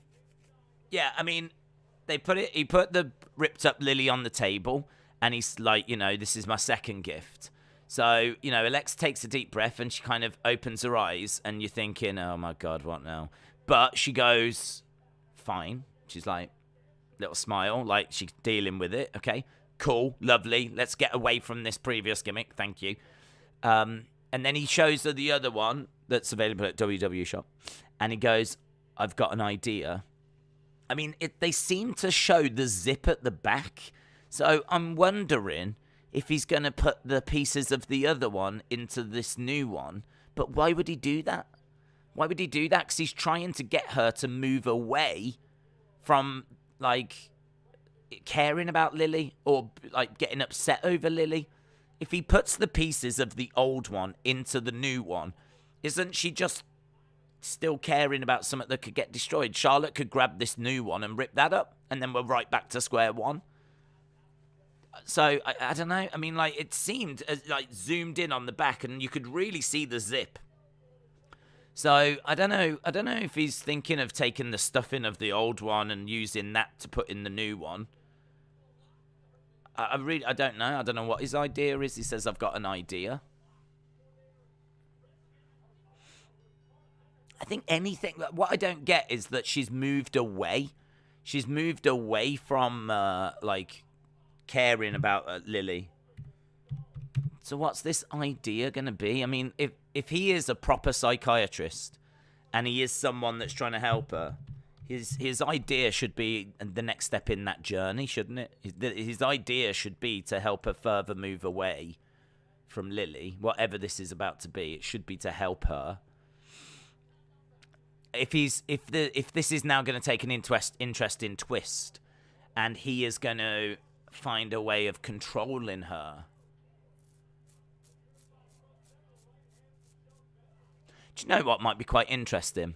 What if he puts the stuff in of the old Lily into the new Lily, and he promises to look after this new one, and he becomes her manager, and she sort of has to listen to him, and maybe a few times he threatens to, like, damage the new Lily if she doesn't quite do what he says. He doesn't get her to do anything, like, bad or nasty, but he, you know, if she lets him down, if she fails in the ring, then he threatens to destroy the doll. And this doll, they've done a good job of showing, like, how much it means to her. So, you know, you can see why she would care. I could understand why she would care. It's a hell, you have to go with it. But what if he did a little turn? What if he was her, like, I've got an idea. You know, I'm gonna help you get back to being the person you was, and we can still take this, like, remains of Lily. And I mean, I just want Lily gone. That's what I want. But I think this guy is quite interesting. I think, like, you know, he's done a decent job being a psychiatrist. Like, he's not played this role bad at all. I think it'd be really interesting if he was to be her manager. I think that'd be really interesting. I think I'd definitely think of exploring that. Because that would make her different. There's no one else, no other woman has got a male manager. Not that I can think of.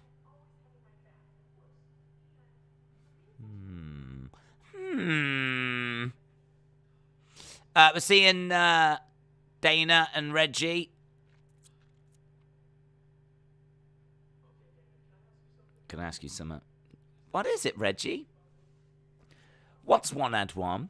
It's two, Reggie. You should know that. That's how these segments feel. Can I ask you something, Dana? Sure, Reggie. I can do A, B, C, but what comes next? Silly Reggie, it's D. You should know that.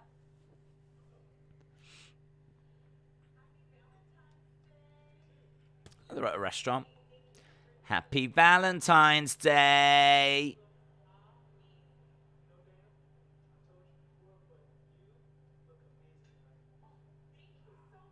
You look amazing tonight. A couple of people in the background. They're putting Tamina in this comedy role, which is probably good for her. And Akira Tozawa.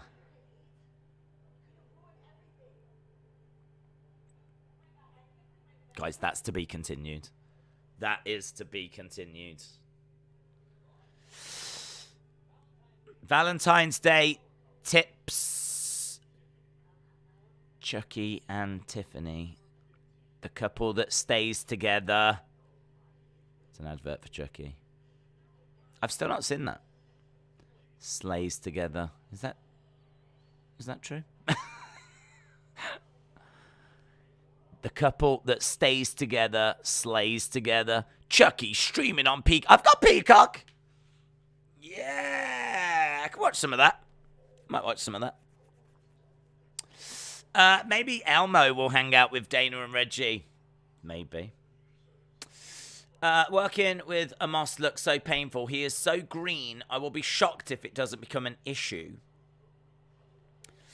Get Reggie to explain 7 into 28, says Michael. Ultimate Mix. I'm an extra in this segment. Ultimate Mix. Shout out to you. Are you really an extra in that bit there? I like it when they do. I like it when they do the restaurant ones. I like it when we go like into a different. I like the psychiatrist office idea.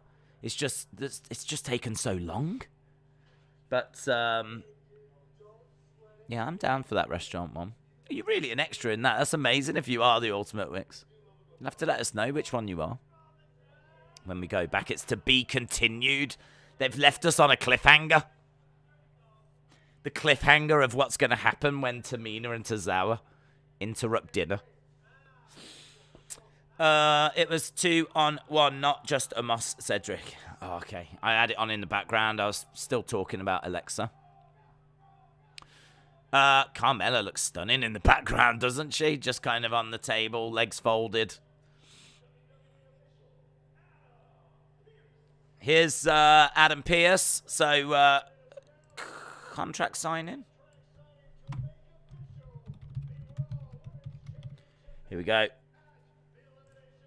So it's going to be Lita and Becky in a contract sign-in. Ultimate Mix said, "Nah, I was just joking." Aww. I'm surprised, actually, we don't hear from people that have been extras. Update about the passing of Mickey J. WWE ref Charles Robinson said he passed at 6:19, COVID, pneumonia, and bad lung damage. Alex, shout out to you. Cosmo said SmackDown is recorded. In AEW, there's a male manager of Jade Cargill. Good shout. Who would you have Dolph stay? Would you have Dolph stay in NXT so the younger talent can learn from him? Sure. Yeah, I don't think I'd have him going up against loads of... I wouldn't have him going up against loads of the younger talent. I sort of feel like Dolph, in many ways, is the finishing school.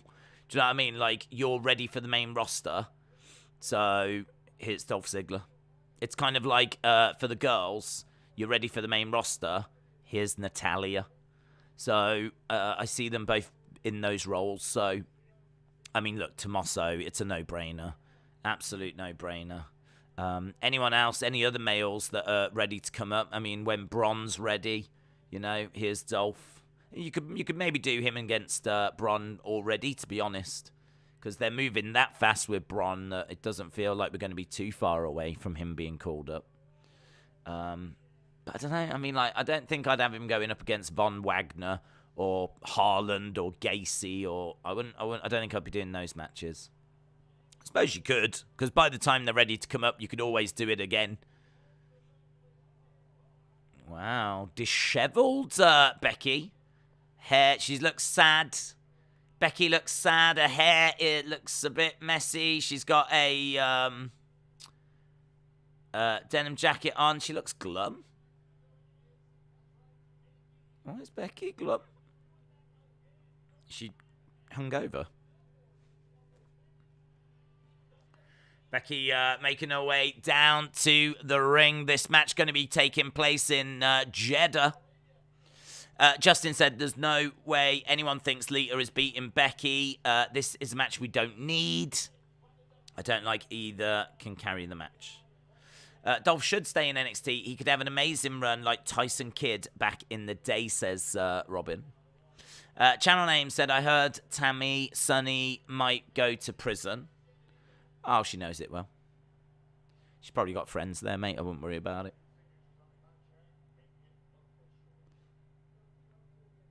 Don't do this. Don't do this.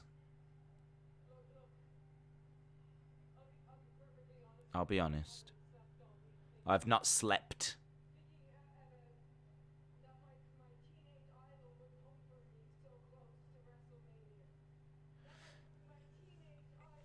Becky says, my teenage idol is come for me, so close to WrestleMania. You don't have to do this. Tear it up and walk away. You've had a great career. You're one of the best to ever do it. What have you got left to prove? Just sign it, laugh in her face.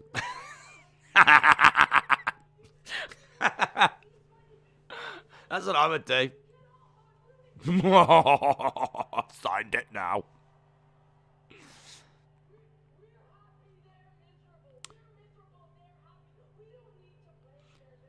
We're happy, they're miserable. We're miserable, they're happy. We don't have to play their game. Talking about us. You let them do this to us.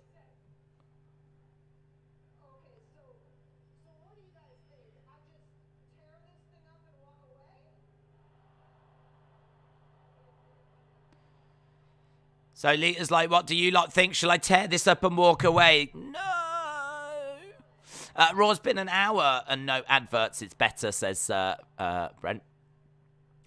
They could have a match right now instead of doing a contract signing, says CF17.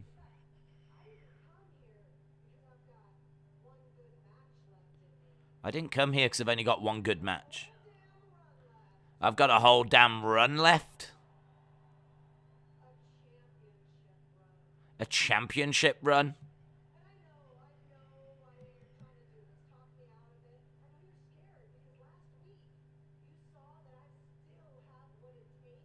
You saw that I still have what it takes to beat you. You don't have to like it, but this match is happening. Would people be upset if Lita won? Would people be upset if Lita won?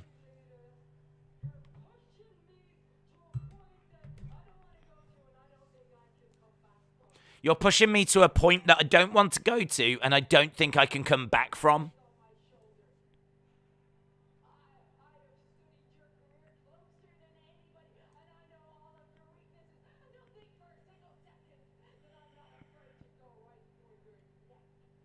Don't think for a single second I'm not afraid to go for your neck.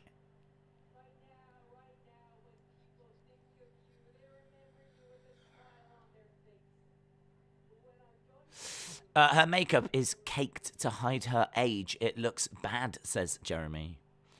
Becky could still say no, says Jake. I would love Lita to win, but Twitter would be upset. Oh, I really want Lita to win now then. If the end result is Twitter is upset, then I really want Lita. I'm Team Lita. I'm Team Extreme. I'm Team Lita.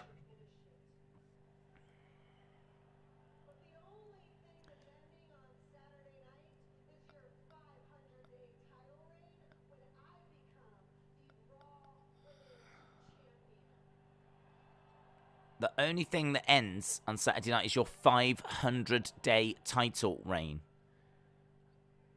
Her title reign is not 500 days. She's held that. She only came back she won it at SummerSlam. It's not been 500 days since SummerSlam. And she forfeited it before.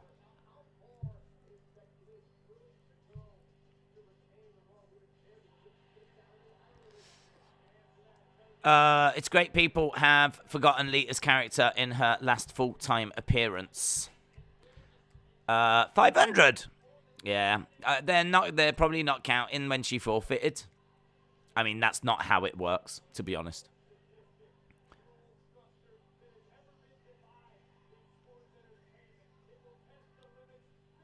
I love the CGI Elimination Chamber. I've said that before. It looks great. That looks great. Maybe in the future they could just fight in the CGI chamber so they don't get hurt as much. We could have all kinds of matches in the future. CGI could get to the point where we could do anything. I want Lita to win, but I'm afraid Becky will break her arm and she's gone again. Injured. That was lame, says Jekyll and Hyde. Becky is counting her time as champ before she forfeited. Such a heel. I mean, that's a heel thing to do, and it makes sense for Becky to do it, but it doesn't make sense for Lita to acknowledge it. Like, Lita should really be saying, like, how many days it has actually been.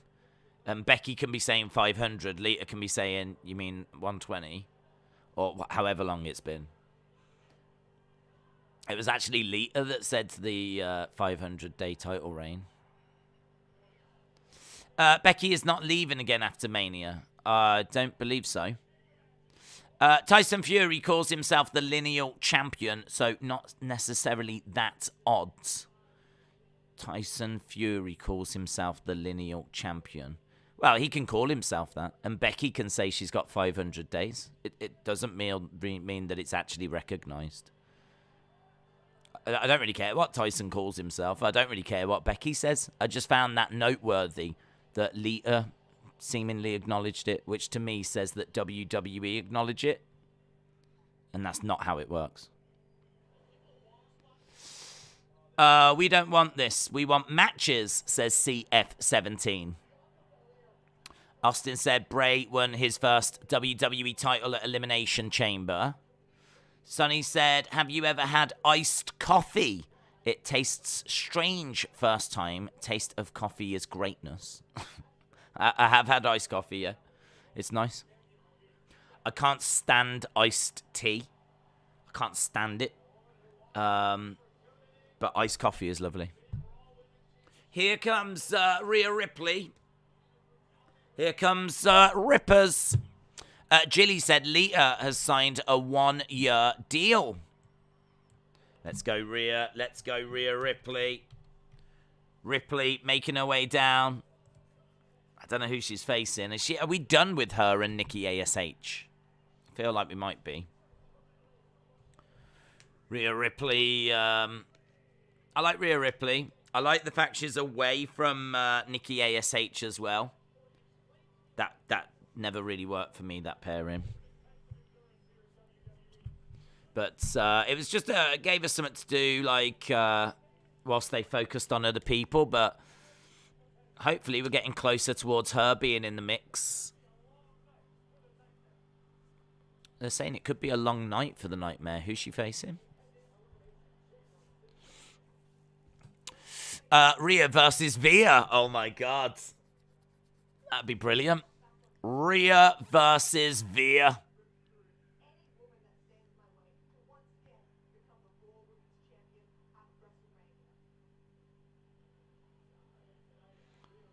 Rhea Ripley in the ring. Calling out whoever. Oh, God, it is Nikki ASH. Of course it is. Of course it is.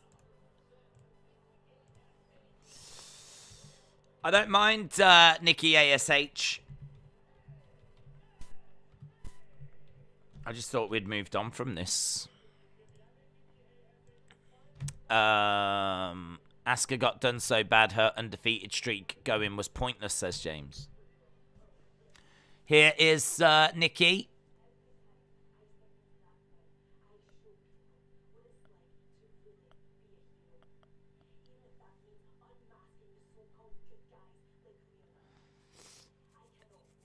She said that she's here to unmask the so-called good guys.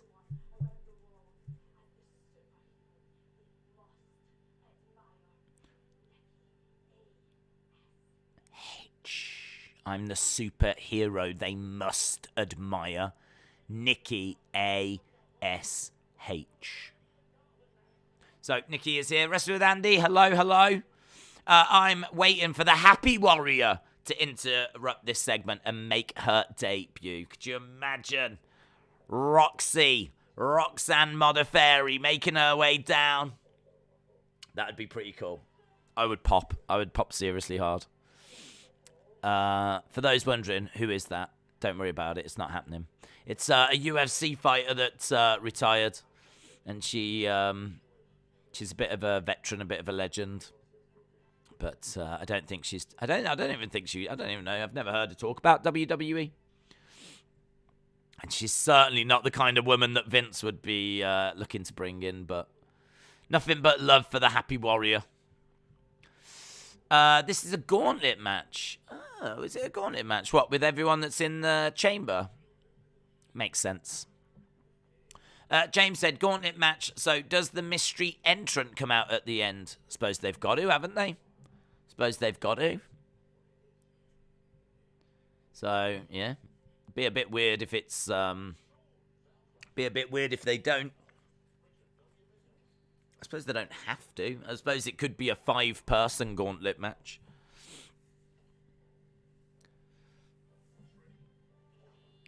Just remembered it's Saudi on Saturday. Sad times. I'm working, says James. That is a shame. Sometimes they do it on a Thursday, but, I mean, even then, like, people are at work and whatnot. Maybe even more so on a Thursday. People at school and at work. Via will detour and go to Wednesday and join the House of Black. Ultimate Mix said it's going to be Bayley. James said not much of a mystery. It is to me. I don't know who it is. I don't know who it's... we were talking about that before. I mean, it could be Bayley. It could be Asuka. If there's reports out there now as to who it is, I suppose I wouldn't be surprised. But I haven't seen them. James said, I'm hoping that it'll be Asuka. Harry said, what if Via is the 6th entrant in the women's chamber match? I wouldn't like that unless he was called Via Ina. If he was called Via Ina, because everyone knows if you put an Ina at the end, then it makes them a woman. You know, like Emmalina. I wonder if it has to be the Lena. Ina or Lena. Via Lena. It needs the Lena, doesn't it, really? Via Lena. Via Lena. We need the Lena at the end. So if he comes out as Via Lena, then I'll take that. Lita Lena. Becky Lena. Emma Lena. Vince Lena. Kevin Lena. Yeah, you've got to put the Lena at the end. Are you streaming Elimination Chamber on Thursday? It's not on Thursday. It's on Saturday. Vierina is better than Santina. Daislina. I can't make my mind up if it's Ina or Lena. I think it's Lena. Daislina. Charging over to the outside goes Nikki. Shoulder tackle to the midsection. Big boot by Rhea Ripley. Nikki grabs her leg. Pulling her out the ring. Turning around. Opens up the apron. Covers her head with it. Starts clubbing away. Lacey, Asuka, Bayley, or Raquel. Nail Lena. I think Liv Morgan is going to win Elimination Chamber, says Andre. Asuka or Bayley. Lacey is not a popular choice. But more for a future event. I meant it won't be much of a mystery if they reveal it tonight. Got you. Yeah, I mean, maybe they won't. I mean, maybe they'll just have the 5 women in a gauntlet match, and they'll get a winner, and they'll be like, don't forget, we've got the mystery person as well. So they don't have to. But then they could.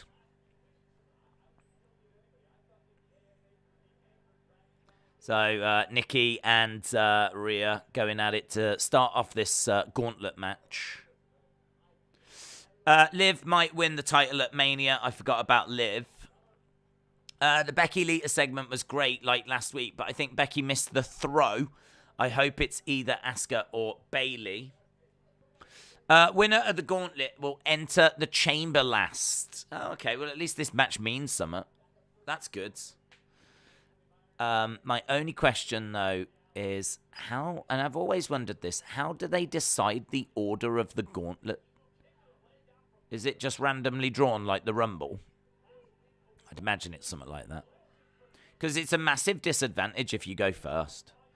Even more so than a Rumble, because there has to be a winner in order for the match to progress. It's not like, it's not like in the Rumble, two people face and the next person doesn't come down till someone's eliminated.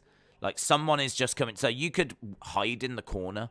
You could jump out the ring and go under the bottom rope and just stand around at ringside, and the match will still be progressing. But with a gauntlet, the next person doesn't come down till this match ends. So it's such a disadvantage. It's a massive disadvantage to be coming out at the start of a gauntlet match. That would have been quite nice if maybe we'd seen them draw in the numbers for the gauntlet, like throughout the show, and seeing their reactions. That would have been quite nice. I didn't even know this match was happening. This wasn't announced before Raw, or at least certainly I didn't see any news of it. I don't remember this match being announced even during Raw. Like, honestly, this match has started, and I was under the impression it was one-on-one. So, I think that's something WWE could definitely tighten, is, like, announcing matches ahead of schedule and maybe doing a bit of, like, work on them as well. Like, we could have cut some time easily from that first segment. That did not need to be as long as it was. In fact, you could probably cut the segment. You could have started with everyone in the ring already and then had Brock come down and had a shorter segment and then used that time to have the women draw in the numbers backstage just throughout the show and, like, get their reaction to where they're going to enter in the gauntlet. But I think part of the reason they don't do that is because they change the show so much just before it starts. Like, we've heard of rewrites whilst the show is on. So, like, they might be tweaking and changing the main event and what order it goes in and, what matches we're actually getting. So, crossbody by Nikki. She gets caught. Gets dumped down. Looking for a pump handle slam. 1, 2, 3. Rhea wins. Rhea wins.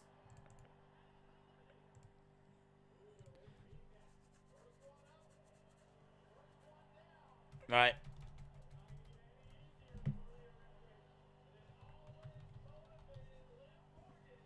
Liv.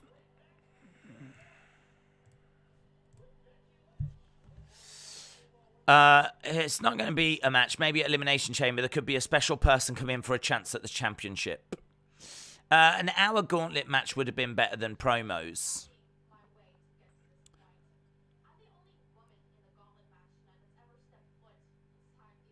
I'm the only woman that's ever stepped into an Elimination Chamber.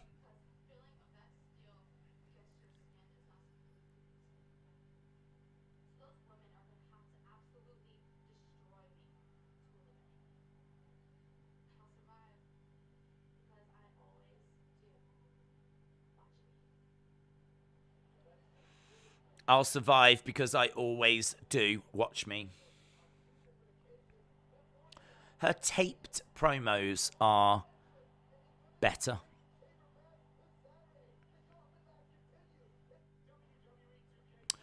Bianca versus Liv to start the chamber, says Ultimate Mix. Liv should have a Kofi moment. Liv-a-mania. If anything, Lacey should show up to this. Almighty Bibby Lily or Brocky Leslie. I don't even know what that means, Viper. Thinking of, like, the at least we got a really good psychiatrist segment this week. I say really good. It was more interesting than any we've had before. So there's a good chance we'll go back to it later in this show. Commercials, yep. We do go to commercial break. I suppose Fair play, they did give us that first hour, and they did give us more wrestling in that first hour than I was expecting. Resident Alien, have you watched it? No. Brad said it's funny watching Mia Yim on Twitch. She is a potty mouth. British Soundboard Pranks says Liv is going to get jobbed out to Rhea here. Alexa Bliss Gamer said, I love that Alexa Bliss segment. Alexa Bliss Gamer, what do you think he was saying when he said, I've got an idea? What do you think? Look, I'm actively engaging in a conversation about an Alexa Bliss segment. It's been a while. But what do you think he was referring to when he says, I've got an idea? So he held up Lily. They seem, I could be completely off, but they seem to zoom in on the zip.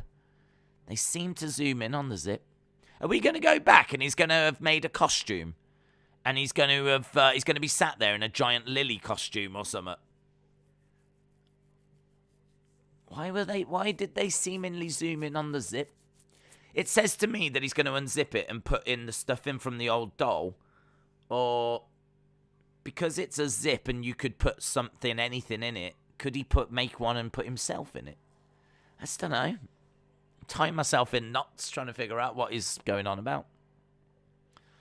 Alexa becomes one with Lily. What does that mean? What does that mean? Alexa becomes one with Lily. What does that mean? He says, I've got an idea. I know that people want to see Paige or AJ Lee. Ronaldo wants to leave in the summer, is becoming more talked about, and Real return is favourite in a lot of betting companies. He can go. I'm guessing that the order they get eliminated is their number 4 elimination chamber. Maybe. I don't think that it's 100% that. I mean, it could be. You see, we have elimination chamber. I can't remember what they did for the Kofi gauntlet, in the order that was eliminated. I don't know if that's the order they came out. It might just be this is to decide who comes out last, and the rest of it doesn't have a bearing. I don't think they zoomed in on the zipper. The fact we saw the back didn't mean anything. Could be right. Could be right. It just felt to me like it did. I don't think WWE is going to completely drop Lily. The doll makes too much money for them, but we will get something new from Bliss. I think the therapist puts Lily on his face and Alexa just goes crazy.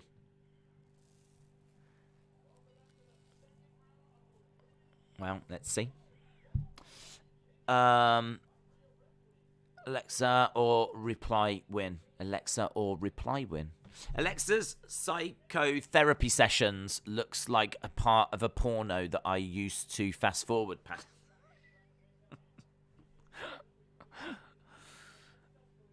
Okay, there's a lot I could say to that, but we are back. Thankfully, we are back to Liv and Rhea. Shocked world, Liv. Whose house? Liv's house, says Matthew. I entered 10 puns into a contest to see which would win. No pun intended. Nice.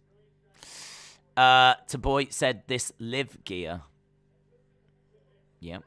She has introduced a little bit of colour, hasn't she? And she's got an arm sleeve, which looks a bit weird. I've only just noticed that. Looks like her arm's broken.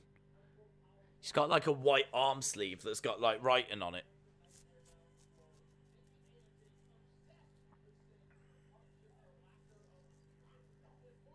Her gear makes her look a little bit like a female Mr. Ass Billy Gunn.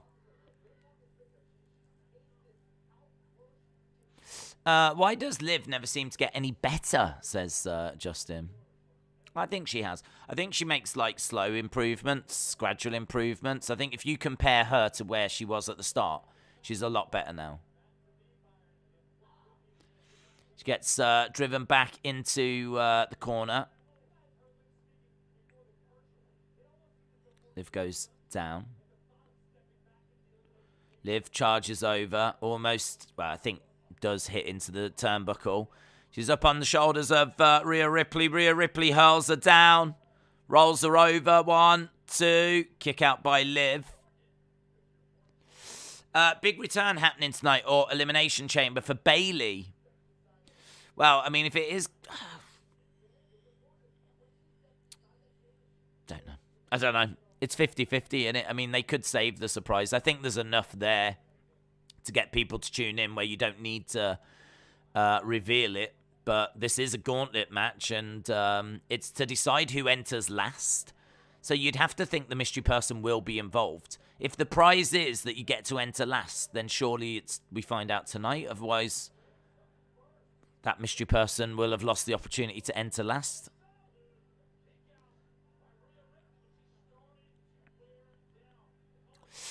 I think that WWE should repurpose Liv to go after Dana's 24/7 title and beat her to win it.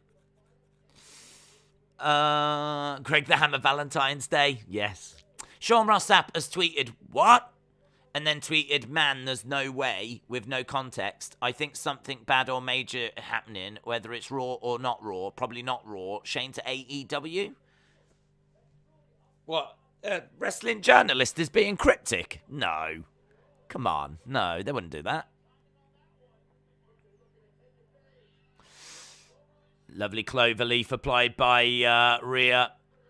Rhea standing the ground in the middle. Liv gets to the ropes.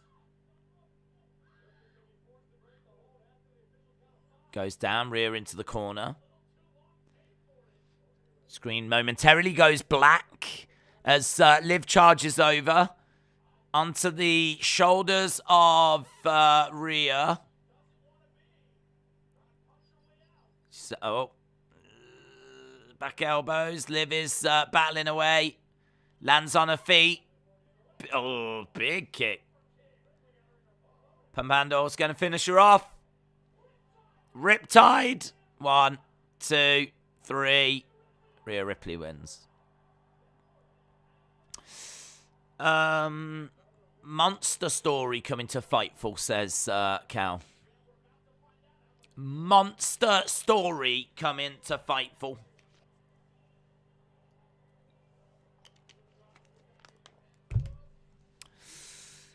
Shane walks out on Dynamite, pretends to reenact the Nitro segment, and laughs, says Ultimate Mix. Liv eliminated. Here's Doudrop. Doudrop making her way down. Doudrop.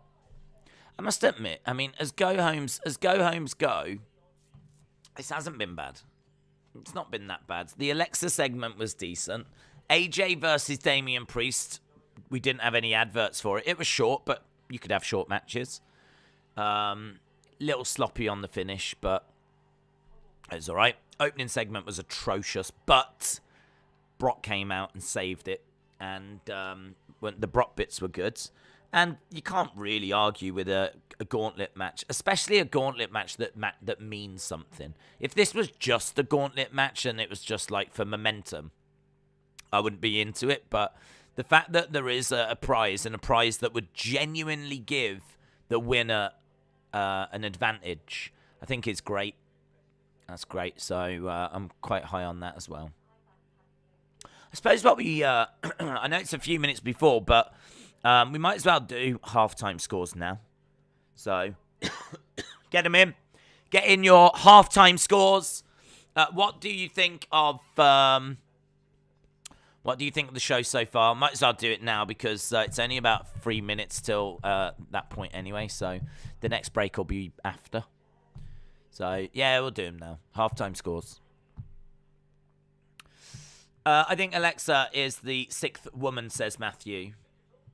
Oh, yeah, well, yeah. I mean, he said, I've got an idea, and maybe his idea is to enter her into this match.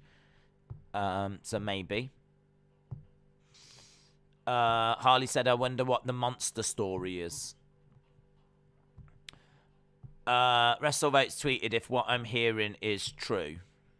Okay, well, something big's about to drop. Something big is brewing. When have they said it'll go on to Fightful? Have they? I mean, they're going to want to report it as soon as possible, aren't they?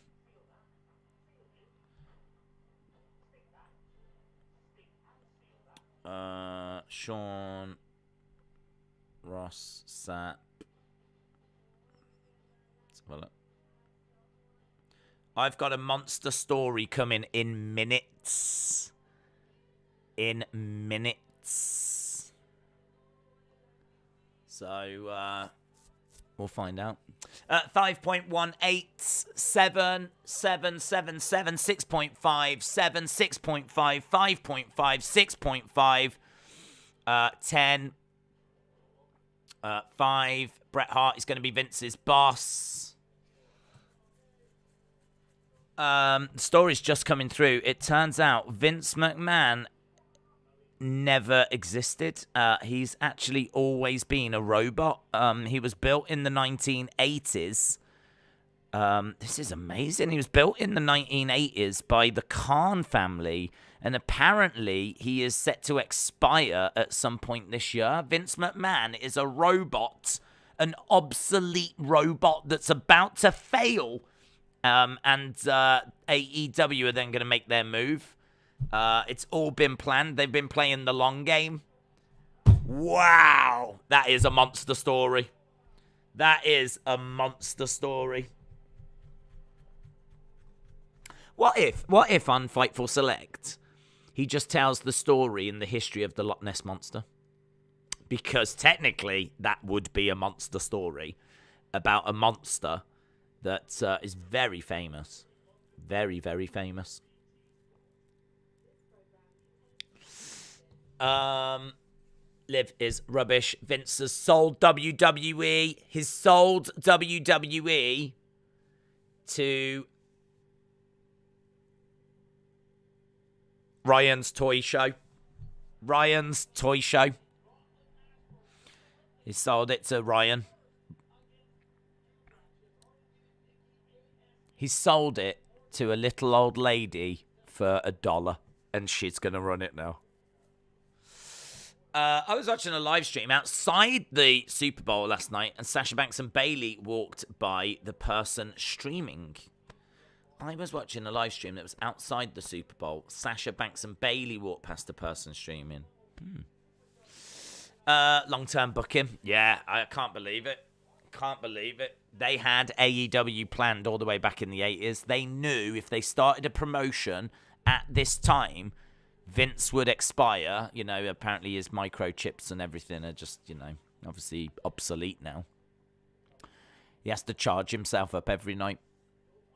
And you've seen his recent segments. It does seem like, goddamn pal, don't seem the same that I was. Oh. Like, he's winding down, guys. He's winding down. Goddamn, I stood there.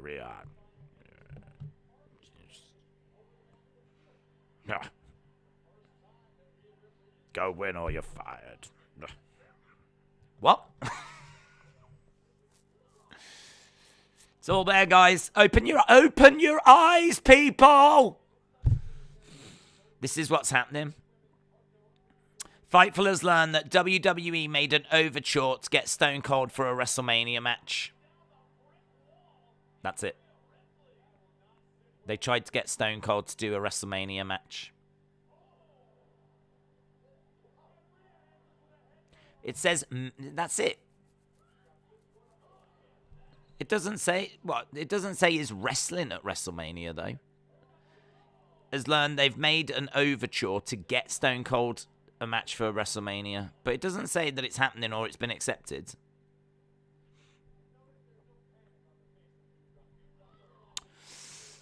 Is that it? Anyway, maybe it's because I had robots and Vince and all that in my mind, but WWE tried to get Stone Cold. But, I mean, don't forget, a match for Stone Cold might be the same as Undertaker versus Cena. It might be like a 2-minute thing. Might be like The Rock and Rowan. Do you remember The Rock had a little match with Rowan at WrestleMania 32? Austin said he wouldn't wrestle again. He'll never wrestle again.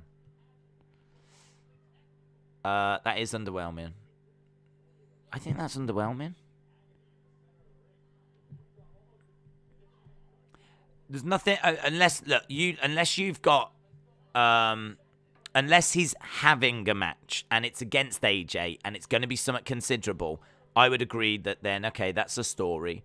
But if it's just a case that WWE tried to get him to have a match and we don't know if he's having one, my mind straight away goes back to The Rock and Rowan at WrestleMania 32. It goes back to Undertaker and Cena and a little 2-minute thing. Like, I'm not that impressed with that.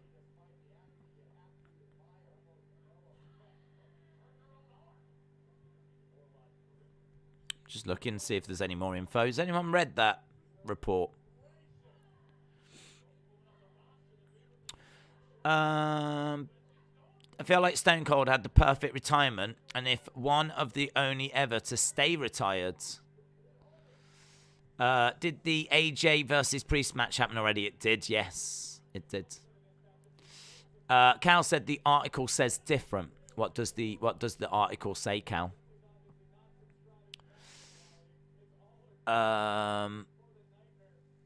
Stone Cold underwhelming. Well, Stone Cold himself, of course, is not underwhelming.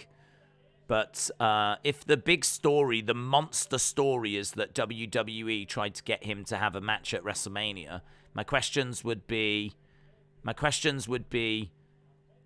have they tried and failed? Is he having a match? Where are we in that process? How significant is the match? Those that we asked within WWE have a range of responses, from being coy to saying they assume it will happen. We're told that at the very least Austin is expected for a physical role. Stone Cold needs to get his massive pop from the crowd, and I'm good, to be honest. KO hates Texas. Stone Cold is from Texas. Yeah, true. We said earlier I could see Stone Cold coming down and giving KO a stunner. I didn't expect it to potentially go a step further and Stone Cold potentially have a match, but I mean, that could be great. If this Kevin Owens thing is leading towards him against Stone Cold, I've got to admit, I still wouldn't expect it to be. Well, I don't know that it's going to be that, but yeah, that would make sense, wouldn't it? That would make sense. Yeah, I mean, it did jump out earlier when he said that. It's like, look, he's bashing Texas. The two most famous Texans are Stone Cold and Undertaker. Could it be a case that one of them come down and Stone Cold deliver a stunner? But I didn't go as far as to thinking they could potentially make it a match. You do make a really, really good point there. You do make a really good point. Stunner versus Stunner. Stunner versus Stunner. Yeah, it's interesting. It's interesting. We are going to commercial. Bianca's coming down. Esther. This is a great match. Shawn Michaels is also from Texas. He is, very true. This isn't 1999. We need to make some new stars. James said Kevin Owens versus Austin would be disappointing. Oh, I have to very strongly disagree. I think that would be brilliant. And both of them having the stunner finisher as well. Very interesting news. I mean, I must admit, my first reaction was I was underwhelmed by that news. But now that it's been pointed out about the whole Kevin Owens thing, it does kind of feel like that is the way that it could be building. I must admit, I don't think it would be much of a match, though, still. I don't think it would be much of a match. I think it would be a case that he would come down, maybe challenge to a match. It'll be a short little thing. They'll do a couple of stunners. He'll get the stunner before Kevin Owens does, and he'll win it in very short time. So that's what I would expect.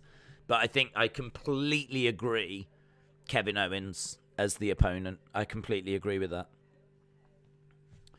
I think they're going to do it like Cena Undertaker. I agree. Loser has to change their finisher. Not really worth it, I don't think, because, like, Stone Cold ain't going to wrestle again, is he? WWE could have multiple people defend Texas, start with current talent, then each one person comes in, hits their finisher, and leaves. Liv seems depressed even more because of the loss and the Bengals loss, says Matthew. Boomer said Matt Cardona is the new NWA World Champion. Harley said, if we get Stone Cold versus Kevin Owens, I don't care if it takes 5 minutes, take my money. I'm guessing someone will come out after Bianca. Is she the last one that's been announced, is it? Have you seen Tinder Swindler? No, I don't know what that is. People don't want to see Goldberg because he's old, but they want to see someone that's 2 years older than Goldberg. Yeah, because Goldberg felt quite interesting when he came back in about, 2016? So, the problem with Goldberg is we've seen him quite a few times now since he came back. He did that shock win over Brock, and that was a moment. Can't escape from the fact that at Survivor Series in 2016, when he beat Brock in a few seconds, that was a big shock. It was a big, wow, this is interesting. This is different. Didn't expect this. So there was a degree of intrigue around Goldberg when he, came back the first time, if you will. But it's been diminishing returns ever since. So where we are now, and certainly with him having beaten The Fiend, I think definitely turned people off. And he seemingly just gets title shots without really earning them. And that's also turned people off. So I don't think it's necessarily Goldberg or just Goldberg's age that's the problem. I think the booking has been a big factor as well. But with Stone Cold, we haven't seen him compete since, WrestleMania 19? So, that will be 20 years, 19 years, 20 years, 19 years. So, that's going to be massive. I'm so torn on it. My first reaction, as you saw, was I think it's a bit underwhelming because we thought it was going to be a monster story. I don't know about you, but my mind straight away was like, okay, if you're telling me monster story, then what's one of the biggest things I can think? One of the biggest things I can think is AEW, WWE working together. Yeah, that's a monster story. Or Vince has sold WWE. That's a monster story. That's the level that my mind goes to. If you're telling me that they've tried to get Stone Cold back for a match, that's not quite that same level because, again, my first reaction is, okay, well, The Rock wrestled at WrestleMania 32. We got Cena versus Undertaker. There's those kind of things come to mind where I'm like, just because they're having a match, it's a match in name only. It's not going to be an actual, 10-minute encounter. It's going to be like a minute or two, a kicks, punches, someone hits a stunner. That's going to be it, right? So my first reaction was, bit underwhelmed. But as I said, now it's been pointed out about the Kevin Owens thing, which I completely agree could play a factor. Now I've kind of settled on, I really don't mind seeing that, I really don't. With a good build and Owens ripping into the people of Texas, Stone Cold coming out to defend their, defend them, stand up for them. I really don't mind that. And even if the match is just short, I really, really don't mind that. So I am, the more I'm thinking about it, we're talking about it, the more I'm getting excited for it. So,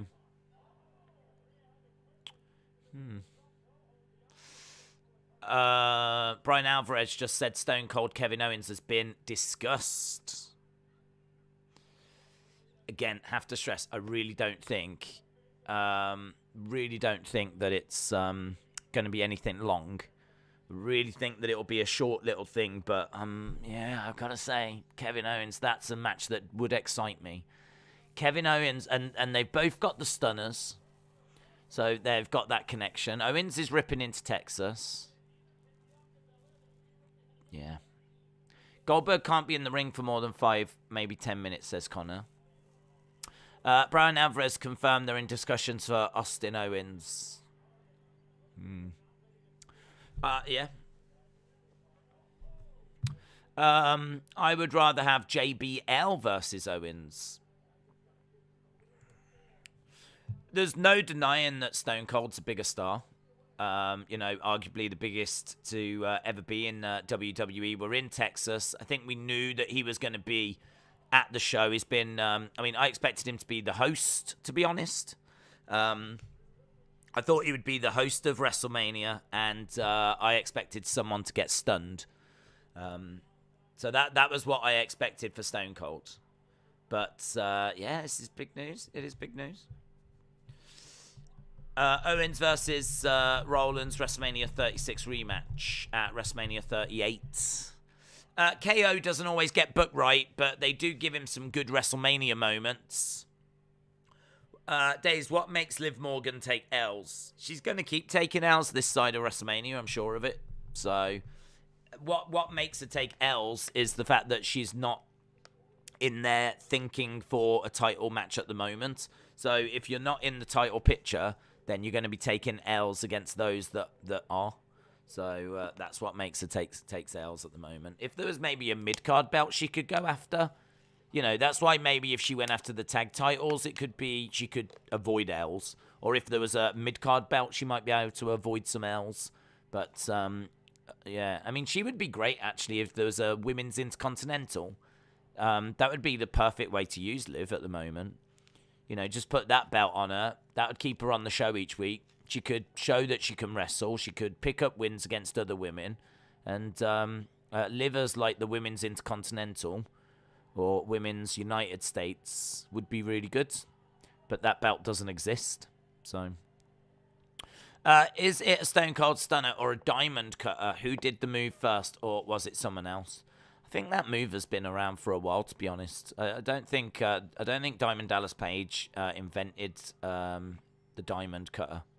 It's a move that I think has been kind of passed around. I couldn't tell you who first invented it, but I don't believe it to be Stone Cold. Well, I know for a fact it wasn't Stone Cold. I think I actually heard a story about how I can't remember where I heard it, but Stone Cold said that someone at a house show really wanted him to do it. I'm sure it was a house show. I can't remember if it was Doc Hendricks or if it was like Jack Lanza, but there was someone backstage that said, "Look, I've got this move and I want you to start using it." And so they told Stone Cold to do it as part of his kind of new Stone Cold character, and he did, and people went crazy. So Stone Cold 100% didn't invent the move. 100%, it was given to him by someone backstage. But equally, I know they didn't say, "Oh, you should do the Diamond Cutter." It's a move that I believe has been around for a while, and then you just see variations of it. So, but now obviously everyone associates it largely with Stone Cold. I'd say more so than even the Diamond Cutter. Storm's Magic, shout out to you. I hope you are well. Did I? Storm's Magic. Yeah, appreciate the support, buddy. Where are we? So we've got an hour and 14 minutes to go. Harley said maybe this was a part of Kevin Owens' contract re-signing. Maybe. Funky Fresh said, I believe it was Michael Hayes. Well, I can't remember where I heard it. I definitely heard it not that long ago. I don't know if it was on Broken Skull Sessions or where it was. I would have to think it was that. But I've heard it recently that someone gave him the move and asked him to use it. I can't remember if it was Hayes / Hendricks or if it was Jack Lanza. But if you're telling me it's Hayes, I totally believe you. Stone Cold is by far my all-time favorite wrestler. I wouldn't want to see him return, but if he did, I would rather that it was against AJ. That's fair. That's fine. I think Kevin Owens, though, is someone that's in that same bracket for me. Like, Kevin Owens is someone that can, carry a match. He's someone that is loved by the fans. He's also someone that's doing the stunner. He's also a heel. Like, he really does tick a lot of boxes. I think AJ would be a match. I'm really, really not expecting this to be much of a match. I'm expecting it to be a couple of minutes. Whereas if he went up against AJ, that one would be more like 10 minutes, 8 to 10 minutes. A proper match. Like, that one would be... But that's not Stone Cold's style, is it? Stone Cold's style is to go in there, stomp a mud hole, do you know what I mean, for a few minutes, throw a few shots, hit a stunner. Like, AJ, it'd be a great match. Of course it would. AJ would ensure it would be a great match. But I really can see the Kevin Owens one. Owens is that way as well. Owens is a brawler. Yeah. Stone Cold Owens is more of a dream match in my opinion. Vince might call Stone Cold the match winner. Stone Cold is king of the stunner. Stone Cold stuns Owens, calls for a ref, and beats Aaliyah's 316 record. What? Cena should challenge Brock or Bobby for the title at WrestleMania. Aaron said yes. Michael Hayes gave it to him because it was a finisher that he had in mind that one of the other Freebirds did, but it was told the 911. It was called the 911. The Freebirds did it, and it was called the 911. I don't know that.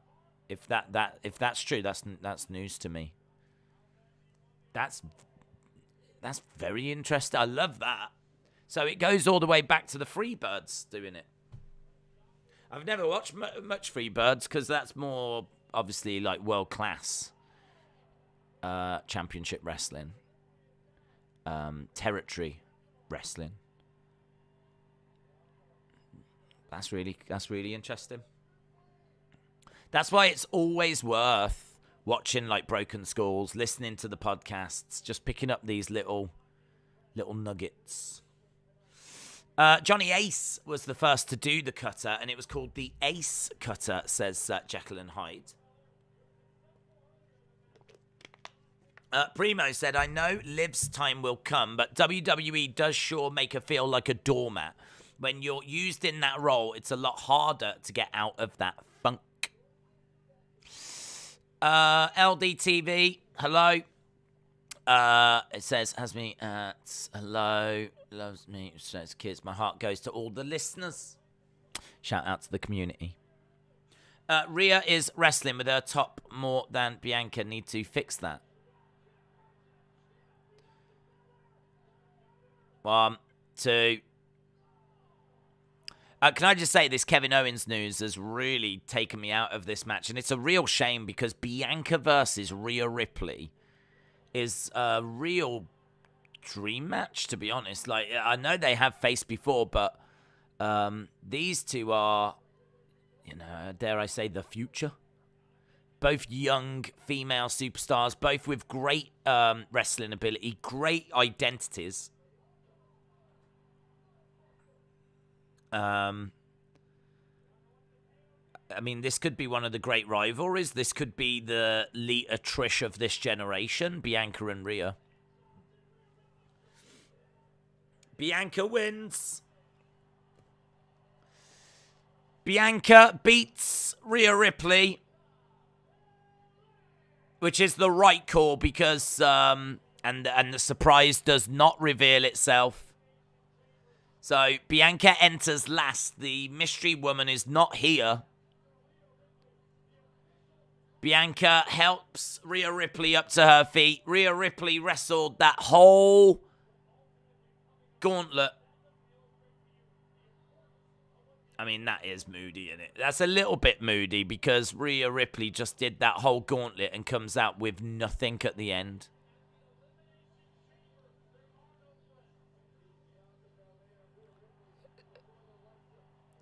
I mean, it does great. I mean, great, just great. For what I saw of the gauntlet, really enjoyable, really well put together. Rhea Ripley looks like a massive star coming out of it because she is. Bianca wins it. I really feel sorry for Rhea Ripley.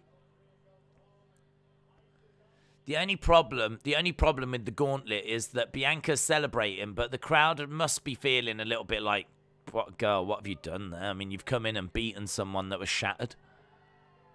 So I do feel a little bit for Bianca. She needed really to be beating a heel at the end. So maybe the booking was great, but just not till the very end of the match. Really, I think a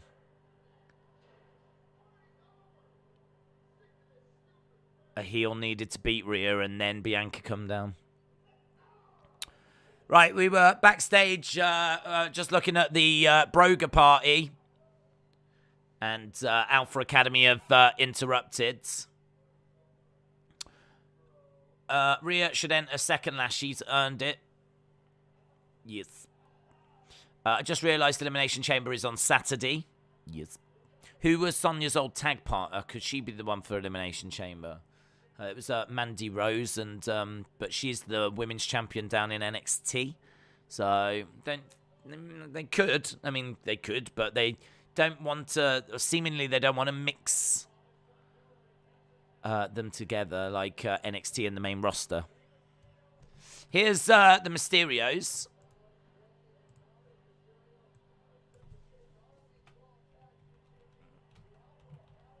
Mysterios.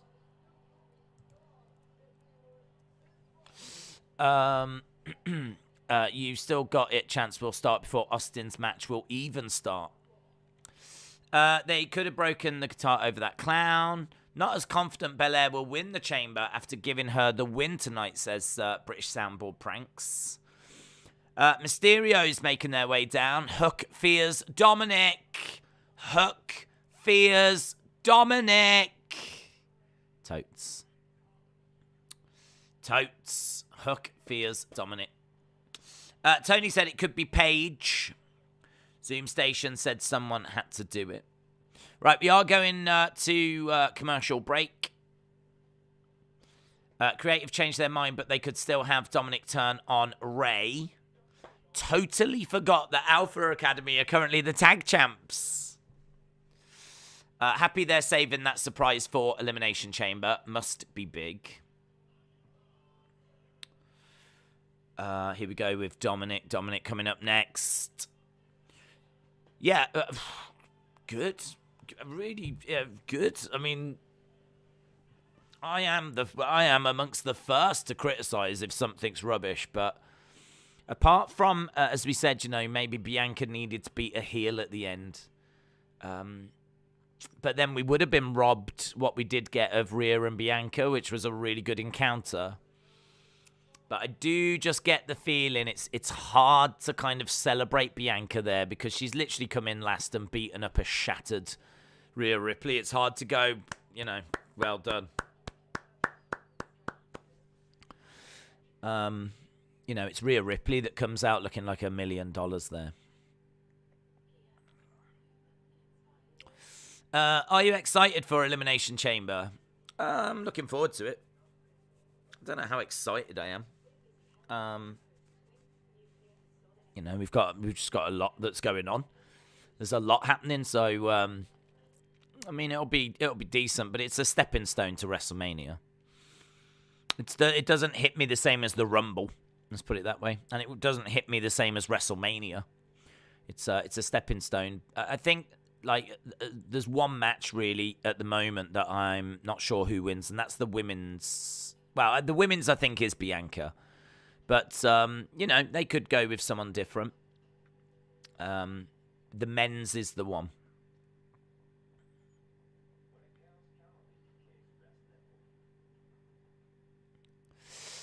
Isn't it a gauntlet match? Wasn't the mystery opponent supposed to come out? It was a gauntlet match, but it doesn't have to include everyone that's in it. It's a bit weird because that mystery person has completely missed the opportunity to be the final person into the match. So that doesn't really make much sense. Plus also now if Nikki has to be the first one in the match, you know, why? Because, you know, she's lost the gauntlet match that the mystery person wasn't even in. So I think it's probably in their best interest to just have the winner come in last and not you know, the rest of the order just be random. That's probably a better way of doing it. It's going to be a Forbidden Door entrance, says Connor. British soundboard prank said, would love to see a Bianca Belair heel turn if she wins the belt at Mania. People are saying that Mania looks bad, even though there's only 2 matches announced. Are real quiet now. I don't know what Seth would do. Seth versus Priest would be great. Yeah, I don't know how Mania can look bad. I mean, even if we get the confirmed, like the rumored matches, I think it's going to look great. I think the card has got such potential this year. I'm into it. I'm into it.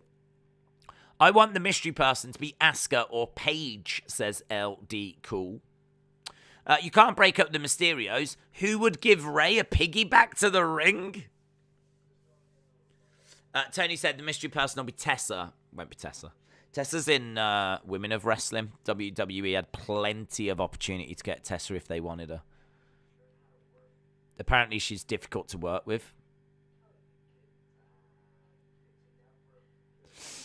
Elaine Googe got silver. Oh. They only mentioned the winner enters last. Nothing about entering first. It's that's the better way of doing it, definitely. Definitely. Smart move by WWE by keeping the last opponent in the women's chamber a surprise for Saturday. It'll get more viewers just to find out who the mystery person is. Brandon wants Linda in the chamber. She's currently in my chamber. Randy Orton versus Rollins is the main event of Raw. Okay. Super Bowl images from the Super Bowl last night. It was great. LA Rams getting it done. And, yeah, the belt.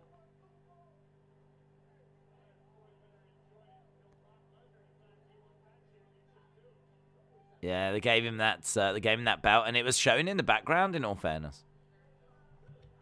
Here we are. I forgot about this. We're back at the restaurant.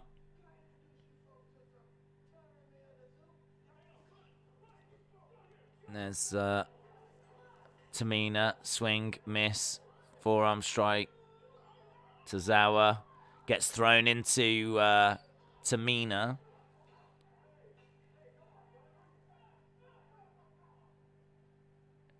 Okay, referee's grabbing a quick bite to eat. They're running out the restaurant. There's Dana. My best friend saved me again.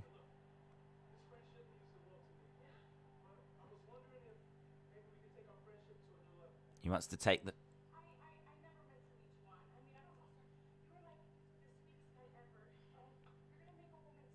You're going to make a woman so proud.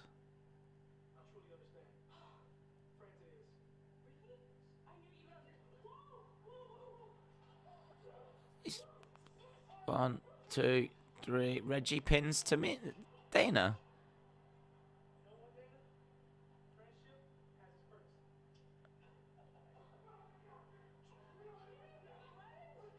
What a douche. What a douche.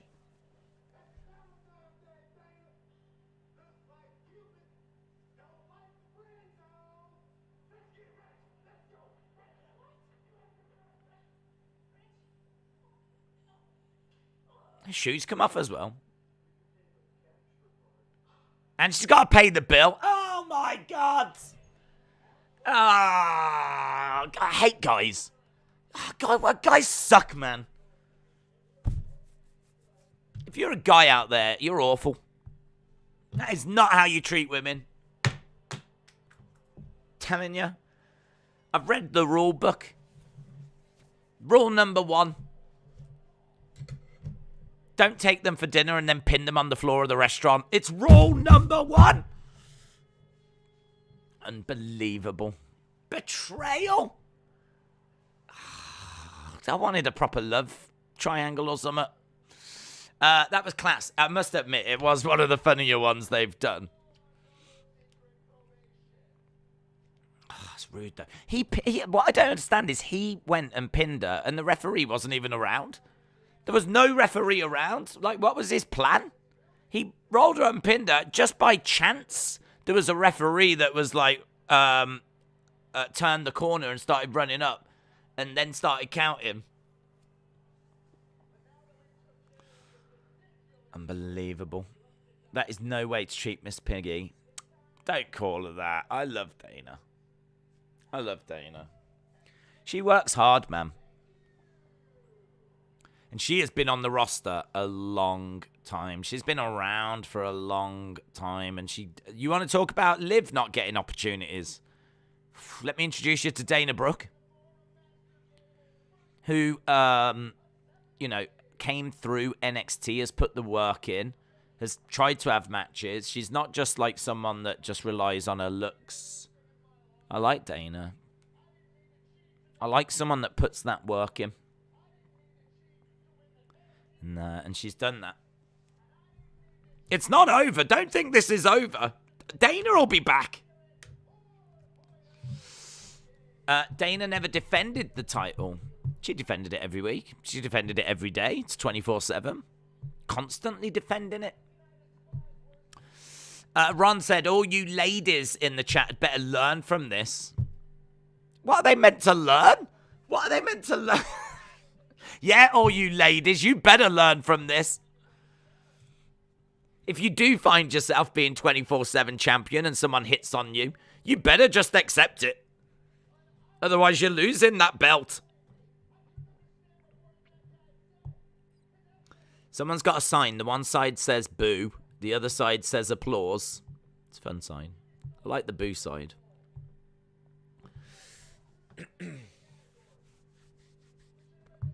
Days, if Stone Cold does return, when do you think they'll start the angle? I think it started. You know, we said earlier it felt like him laying into Texas was going to need someone to stand up for Texas. So I think it's begun. You know, I don't know how many weeks Kevin Owens is going to lay into Texas before something happens, but I think it's begun. And I think there'll be quite a few weeks of him laying into Texas. How many times could we sit through Street Profits Mysterios against teams like Alpha Academy Dirty Dogs? It's like a bad rerun that won't end. John said, I guess ladies are meant to learn that some guys can't be trusted. I think ladies know that. I don't know there's many girls out there that are trusting every guy that's out there. And if they are, then yes, you need to learn a lesson. Look at that face. I hate the constant rematches. Gable is more annoying than Riddle. Apparently, Rhea Ripley went 44 minutes. That's amazing. That is amazing. I mean, you know, wrestling that kind of length of match, you know, is not a regular thing that these superstars would be doing. So that's great. And it was a real star-making performance as well. I mean, she just came across like $1 million. Letmin said, we definitely know that. This intro is exhausting. This is so long. Hammer Studio says, I love you.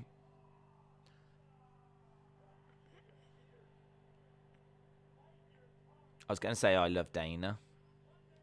I don't love her that way. Oh my God. If Dana was to come up to me and she's like, I've got feelings, can we take our friendship to the next level? I would have to say, I don't see you that way. And I'd have to friend zone her, and then she would pin me, and I'd lose my 24/7 title. It'd just be a nightmare. Miz and Maurice making her way down. Gable gets go away heat from me. I am not feeling the hype. The Mysterio stood there whilst he did all of that talking. He did. Ronnie, shout out to you. I like Dana. I wish Reggie would have done it to be like B-Fab or Jade Cargill if she was in WWE.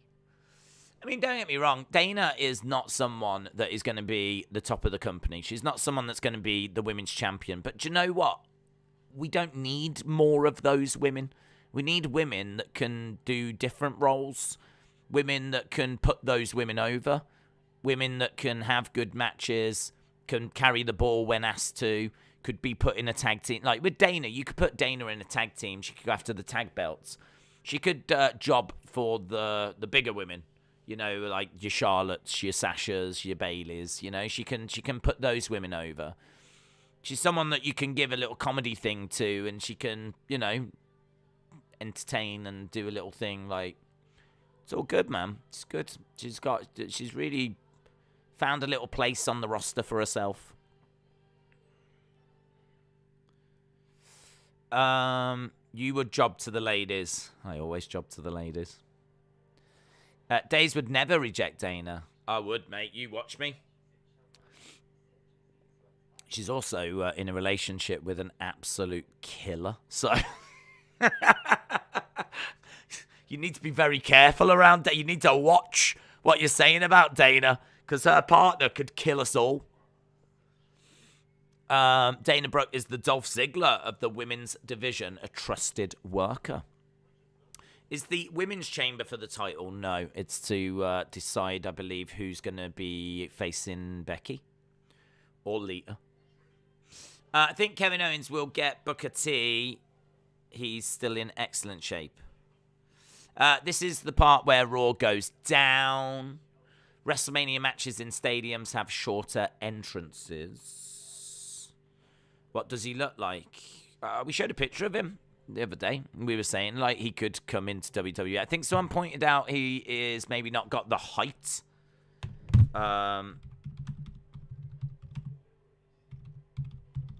That would maybe take him to, like, the very top. But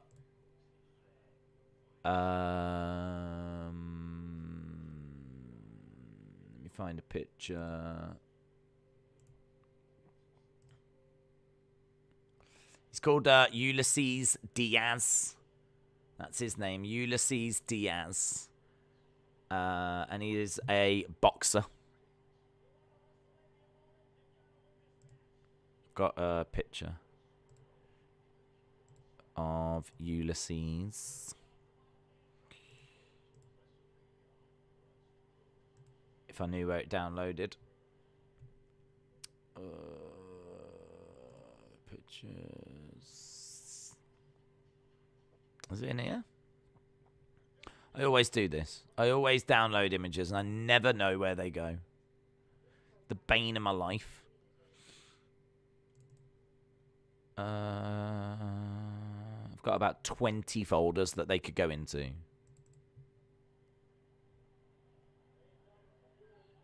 No. Let me save it again. This time I'll actually pay attention as to where it saves. Right, we are underway. We've got Mysterios.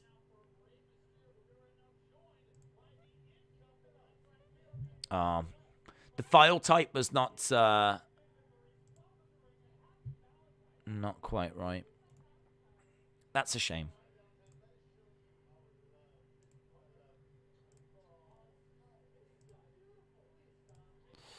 Okay, I found it.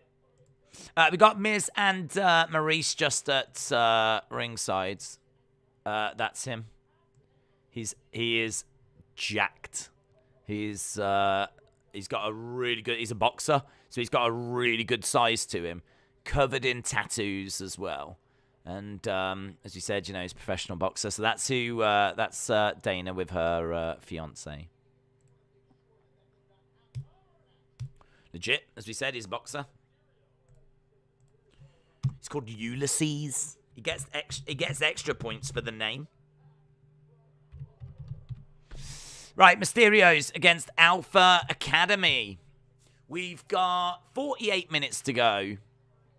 Hammer Studios said, I feel pretty sorry for Joe Burrow after the Super Bowl. He looked upset. I'm sure he was upset. He did have an opportunity to win it. It was a very difficult opportunity, and to be honest, they did really well. The Bengals. They had to try and stop that final drive, didn't they? They were doing a good job, but the Rams just got a bit too close, and they just kept getting opportunities. It was like 1st and goal, wasn't it, for quite a few plays, downs, and they just couldn't stop it. It felt like there was going to be a touchdown there. There was. They only left like a minute on the clock. Very, very difficult, and he just couldn't find a way through. Close game, man. Really close. But such an enjoyable watch. I feel pretty sorry for Joe Burrow. Way too many commercials. Right, we've got Ray in there with Otis, and we've only got 47 minutes to go. Jekyll and Hyde said the media was more upset. They were already making Burrow the new Tom Brady. It is true. Everything that I watched was all about him. About how amazing he is, and how, if he has a good game, then it won't matter what anyone else does. He could single-handedly win the Super Bowl, kind of a thing. Karen said, I could beat him up, but I don't want to. First round knockout. Brad said, Diaz holds a record for the fastest knockout in bare knuckle boxing for 3 seconds. Telling you, man, he's a killer. He's a killer. Reggie's in trouble. Reggie is in big trouble. She was just trying to be nice, wasn't she? She was just like, I don't see you that way. Reggie's a douche, man. I hate Reggie now. What a heel. Suplex by Dominic.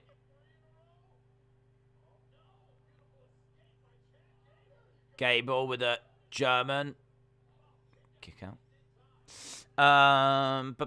Joe Burrow fears Lamar Jackson. Donald was the game changer. He was great. He was great. Who are people saying, I know this is very NFL, but who are people saying won the battle between Chase and Ramsey? Because it seemed like both had moments, and I don't quite know who came out on top in the end. I mean, Ramsey is the Rams guy, and so he obviously was part of the winning side. But I felt like Chase definitely had moments in that match, and Ramsey had moments, and that I was told was a key battle. Commercial break. 1 out of 10 took the Rams. Burrows has just done things even Tom Brady never did. Bengals also 6 for 32 the last 2 years. Never supposed to be there. No, the media wasn't. 1 out of 10 took the Rams. Burrows has just done things Brady. 1 out of 10 took the Rams. What does that mean? What does that mean? Rams went in as favourites. Burrows has done things Tom Brady never did. Bengals 6 for 32 last 2 years. They weren't supposed to be there. That's true. The Rams weren't, so Ramsey was the overall winner, says Justin. I thought it was close, to be honest, mate. I thought it was really close. I thought both had moments. I just wondered if the media said that one had come out on top. I mean, yeah, Ramsey, because the Rams win, but that's largely down to Donald and Stafford, and, I just wondered who the media said had won between that battle. What a great Raw, said Josh. Jeremy said, no. 9 out of 10 took the Rams. 9 out of 10 took the Rams, yeah. Yeah, Rams went in as favourite. What's going on in the ring? You're talking about the extra too much, says Frost Williams. It's because we're at commercial break. Beard Coach, if you use one more cute emote, I'm going to hug you, says LD Cool. 9 out of 10 took the Rams. Burrow won national title and Heisman. Thruka, hello. Hope you are well. Deal said, are you covering in the Rams Bengals next season or just sticking to the final? I'll definitely watch the final. I'm actively engaging in conversation about it. I genuinely enjoyed it. I would love to watch the AFC and the NFC finals, but again, I go back to what I said earlier. They clash. They clash with Raw and whatnot, and that's a problem. And UFC, and we've just got. I think our plate is pretty much full. If there was any way that I could fit like American football in, I'd start an NFL Days channel. I tell you, if there was a way of doing UFC, WWE, soccer, American football, I would do them all. I thought it was great. I really enjoyed it. WWE on BT Sport has just tweeted a Stone Cold GIF. Oh well, it's the talk of the town, innit? So everyone's going to jump on it. Everyone's going to jump on it. The team wins in football. They tend to be on a Sunday. Sunday's good for us. Sunday's good for us. It's just those other games, isn't it? I just don't see what NFL fans would come and join us if we're only doing the Sunday games. So it might be one where we just do the Super Bowl, or if we can do those AFC, NFC finals because they're on a Sunday, then great. Right, we're going back. How long we got? 40 minutes. We're going back. We got 40 minutes. We got some Valentine's Day tips. Again, it's another advert. Tip number 97. Don't be afraid to put a ring around it.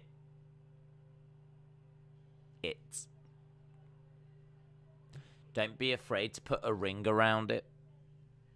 If they had to word it that way, because if they said put a ring on it, don't be afraid to put a ring on it, then is that like maybe copyrighted by Beyonce now or something? Don't be afraid to not put a ring around it. Unless you're planning on marrying Reggie, because he's an awful person. Gable is in there with Dominic. The NFC, AFC games are usually on a Sunday, so you should be good. Very nice. I can see us doing them then. Gable up top, looking for a moonsault. Lands on his feet, rolled up by Dominic to kick out by Gable. I couldn't watch the stream of the Super Bowl, but I did watch the game, says Thruka. I hope you had fun. Tag, in comes Ray. Clothesline by Ray as Gable goes down. Head scissors takedown. Goes over and knocks Otis to the outside. Goes for a kick, but doesn't quite connect with it. Ms. Maurice watching on. Dom would be good on AEW Dark. I agree. Dom would be good in the dark. Against the ropes goes Ray. Holds on. Back elbow by Ray on the middle rope. To the midsection. Into a German. Lovely strength. He's got great technical ability, Gable. That's what you get for trying to taunt me. Says The Miz.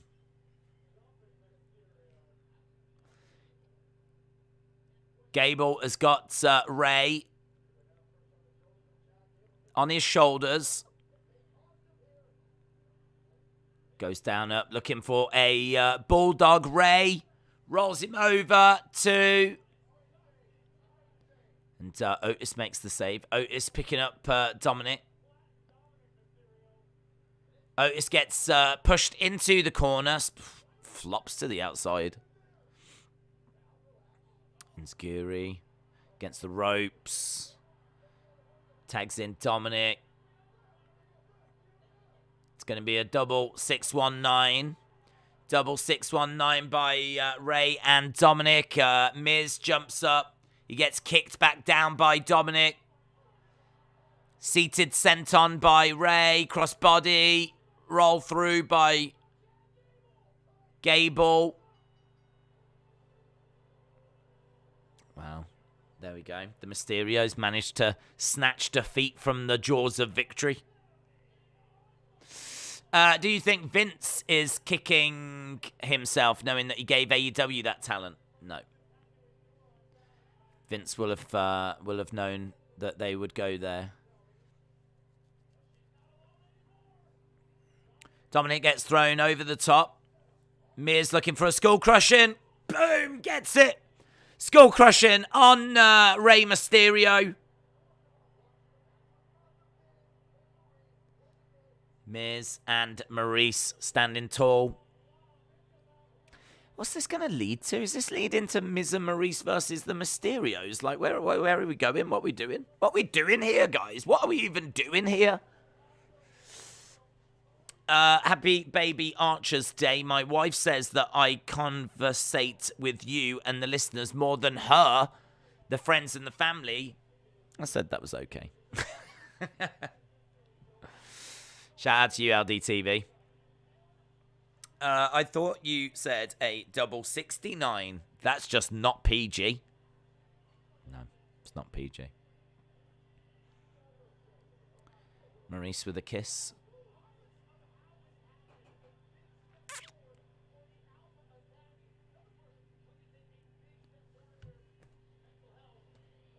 Alexa Bliss, here we go. So we are getting that second Alexa segment.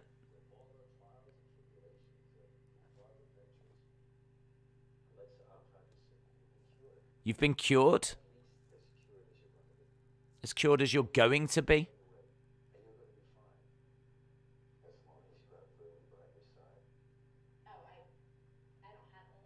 I don't have Lily. She's gone.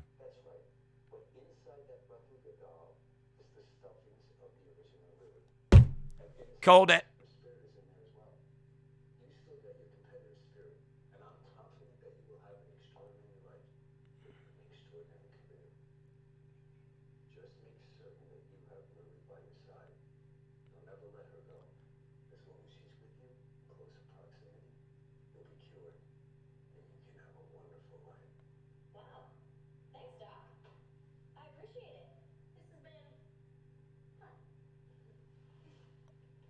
How has he cured her? How has he cured her? We gotta go. People see things to do. You get it. Before I go.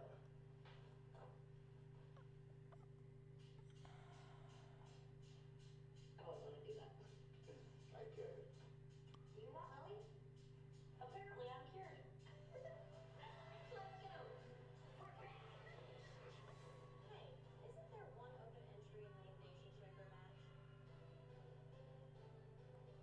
I know when I'm getting Saturday. Can you believe it? Alexa Bliss, the final picked in the Women's Elimination Chamber match. I might give up on wrestling.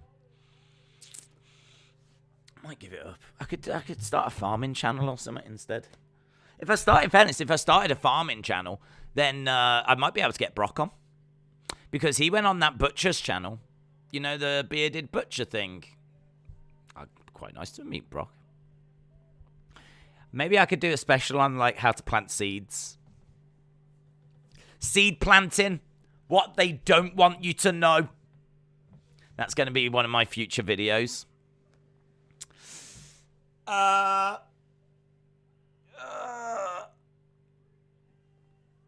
You laughed at me, you mocked me, but I told you. What did you tell me, Ryan? Because let me tell you what I'm seeing. I'm seeing a return to the goddess. I don't believe this to be the Alexa that we saw before. I believe this to be an Alexa that has changed. So I'm not expecting her to come down in a little apron. Yeah, I'm not expecting it to be a case of any of that. So if what you told me was that she's not changing, I think you're wrong, right? I think she has changed. I think there has been, that anger that was in her and everything, that has gone. And he said to her that you've actually got to the point now where, we can't go any further, basically. That whole segment made no sense because he's meant to have healed her. He's meant to have cured her. And what he did was put the stuffing of the old Lily into a new Lily. I mean, he could have done that same thing within 5 minutes, couldn't he? He could literally have just got the stuffing from the old Lily, put it into a new Lily, and then given her that. It feels to me like they want to... I'll tell you what's happening. It feels to me they want to take her back to being the goddess, but they don't want to lose the Lily doll sales. So what they've done is they've cured her, they've healed her, they've changed her, and put her back to something a little bit more in line. Might not be exactly the goddess, but something a little bit more in line with that. And but they're still going to make her keep Lily around. And so she'll keep that doll around, not because it's going to wink, not because it's going to sit up on its own, not because it's going to do any of that stupid Lilyness that it did in the past, right? Instead, it's there for moral support, right? It's a doll that she treasures that's going to be there for moral support. So that's what he's doing. So this, to me, is not the same gimmick as the gimmick we had before. I believe that there's been progress and change and development in the character, but unfortunately, this isn't a goddess that doesn't have Lily. It's going to be a goddess that's still got to have that doll with her. So I see this as still, to degree, a development. I see it as being still a development. Just not 100% what I wanted. Just not 100% where I wanted it to go. But maybe close enough for me to enjoy the Alexa character again. Mitchell said, why did some just get to put themselves in matches? Others had to qualify. I can't just put myself into an Olympic final without qualifying. Yeah, well, I mean, I think there'll be disappointment that it's not Bayley. I think there'll be disappointment that it's not Asuka. I think, there's people talking about how they wanted Paige, and it's going to be Alexa Bliss. So we know who that mystery person is now. It's going to be Alexa. And as I said, I'm not expecting any lights to go out. I'm not expecting any spookiness. I'm not expecting Lily to wink or anything like this. I'm just expecting it to be a case that she moves away from that, goes back to being a little bit more like her old self. But, I don't know why she's gone through all this therapy and the therapist has basically not really done much. I mean, he's maybe taken away some of that anger. He showed her, like, the Lily doll and she didn't feel anything. I mean, he even showed her the stuffing and she was like, no, it's okay, I feel fine. Well, that seems to me like we're making progress. So why all of a sudden has the therapist turned around and now gone, actually, even though you're feeling fine, let's just put the stuffing in this and just carry that around with you. I'll be fine. Do that instead. I mean, if that's meant to be like credible storytelling, it's horrific. It's rubbish. But forget it. The end result is, hopefully we get an Alexa that's a little bit closer to where we was before. That's my hope. I told you Alexa it was going to win on Saturday night. Serge said you don't know they won't do all of that. No, they don't. But that's what I'm seeing. That's what I'm reading into it. I also said earlier that to me they zoomed in on the zip and we spoke about them putting the stuffing inside. And they did that. So I think I have a pretty good read of things. So what I'm feeling and what I'm seeing now and what I'm reading and taking out of it now is, him saying that there's been change. I mean, he's saying that you've made progress. And he's saying that we've got as far as what we can go. And we've just had week after week of us watching as she, goes from trashing the office to now being a much more calm, level-headed. Even the clothes she's wearing are different. The way she's presenting herself is a bit different. I've seen enough of a change to believe they're not just going to go back to what they did before. So I believe that what we've watched is a development, is a change. I just don't get why they didn't go 100% and get rid of Lily. It can only be because it makes money. It can only be because it makes money. I don't know if they went into this thing planning on getting rid of it. But for whatever reason, they've decided to keep it around. So, I don't know. She's a wrestler now that needs a flipping safety blanket. She never needed one before. She never needed one when she was the women's champion. But all of a sudden, this doll that she's got an association with, feelings towards, an emotional connection with, all of a sudden now this doll, she can't live without it. But that's not even true. Because, he showed her the stuff in, and she was like, I'm fine. I don't feel that anger anymore. So, the whole thing doesn't make any sense. The whole thing just, logistically doesn't make any sense, if you go through it.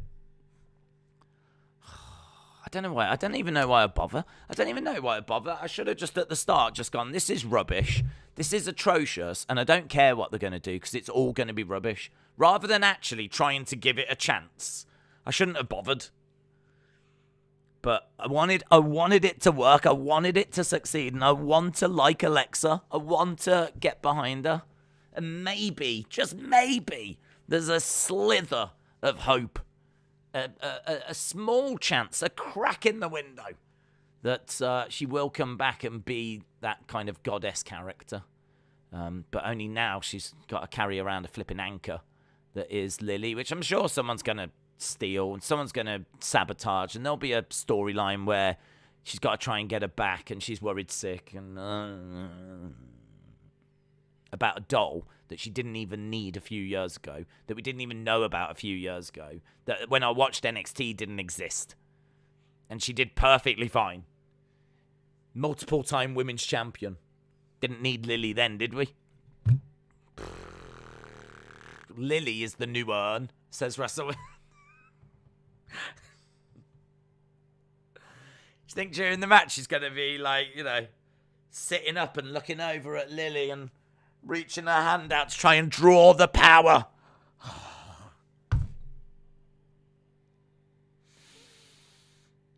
It's fine. It's fine. It's all fine. Everything's fine. I'm doing great, guys.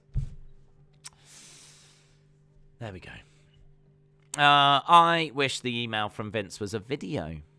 Are you enjoying the show? I am, actually. I am enjoying the show. I think, that first segment was really intriguing. The second one did have a payoff, but it was just a stupid payoff. But, Alexa goes into Elimination Chamber. We'll see if there has been a change. We'll find out, won't we? We'll find out on Saturday. She's still got to carry around flipping doll, though. But no, the show's good. The Gauntlet was great. Gauntlet might be the highlight of the night. We're just seeing, I think this is an advert for SmackDown. We've got 25 minutes to go. They're showing Elimination Chamber. Ronda and Naomi taking on Charlotte and Sonya. So that's at Elimination Chamber. We've had Seth Rollins make his way down, so we should be going over to our next match.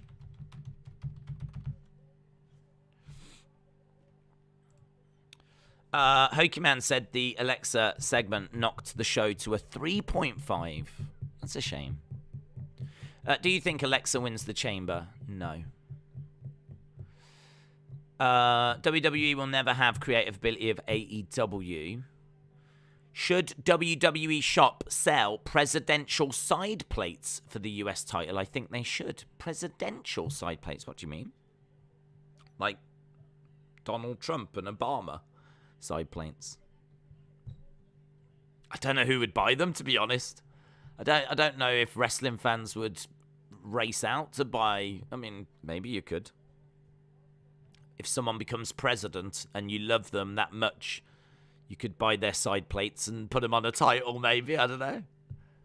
It's a bit niche.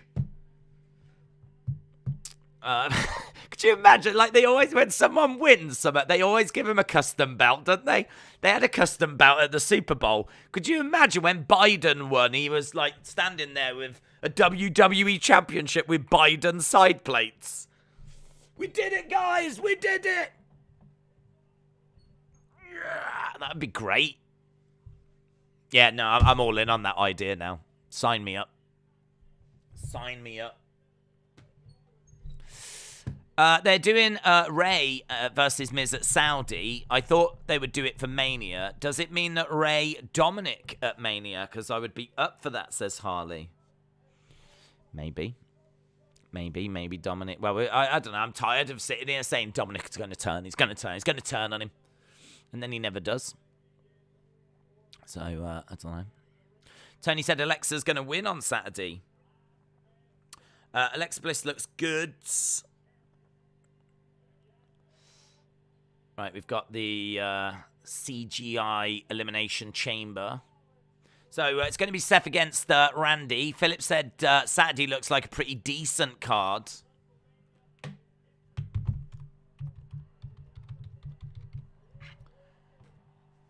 They understand, they talk to me. Are you enjoying the show? Yeah. Bianca's winning. Would you rather have Jim Ross or Michael Hayes creatively? To be honest, I never quite know who books what. So, honestly, I don't know creatively what they're both like. I don't know, really, if they've ever done... Like, JR done much booking. I don't know about if PS... I don't think Michael's done much booking. Not in WWE. I mean, he's done a lot of agent work and a lot of being the agent for different matches and putting the match together. But actually, like, sitting down with Vince and booking a show... I think JR was kind of involved in that to a degree, but he was more talent relations, I think. So JR's role was more commentary and making sure that everyone was happy behind the scenes. You know, if someone was like, you know, needed talking to because they were late or there was a wellness violation or whatever, then JR did all that as well. But creativity-wise, I really don't know. I wouldn't know what they were both like. Could WWE's blatant favoritism towards Bianca be any more apparent? They don't give anyone this much attention, constant booking and momentum than her. They do love Bianca. Lily takes form, helps Alexa win. Liam said, please, anyone but Bianca for the chamber. How long did Seth just have to dance and laugh in the ring for? In all fairness, he probably just stood there. I've been to Raws where they just have to stand and wait and, like, you know.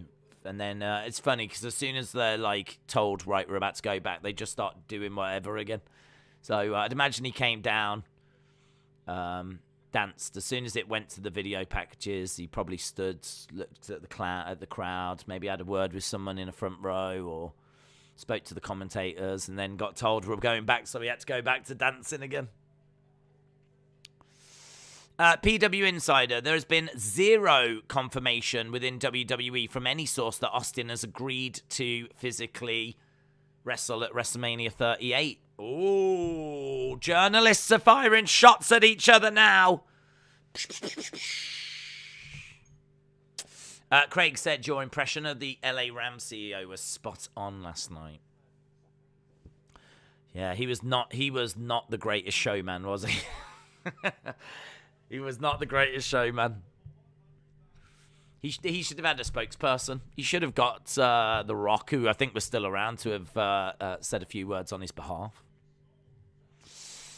Mo said, do you think there will be a new champ in Elimination Chamber? Philip, are you just spamming? Are you enjoying the show? I feel like I've answered it twice. Days is going to be stoked when some cartoon character of Lily helps Alexa win. It ain't happening. It ain't happening. I really do not see them doing anything with Lily other than she's going to be... she is basically going to be Alexa's mascot. She's the Rocco of... You know how Vince tried to get Rocco, the mascot of the Legion of Doom. If you've never seen that image, let me show you. She is her mascot. That's how I see it. Legion of Doom. I mean, pretty much everyone's seen this. I mean, it happened at it was at WrestleManias and whatnot, but Vince has got a history of doing this. I'm amazed that they weren't selling Rocco. I bet Vince would love to have sold some Roccos. They'd be expensive. They wouldn't look just like these. They'd be cheap Teddy versions of them. But there we go. That's SummerSlam '92. That's Wembley Stadium, the old Wembley. But there's Hawk. Well, rush. Hawk in the ring with Ellerin and Rocco.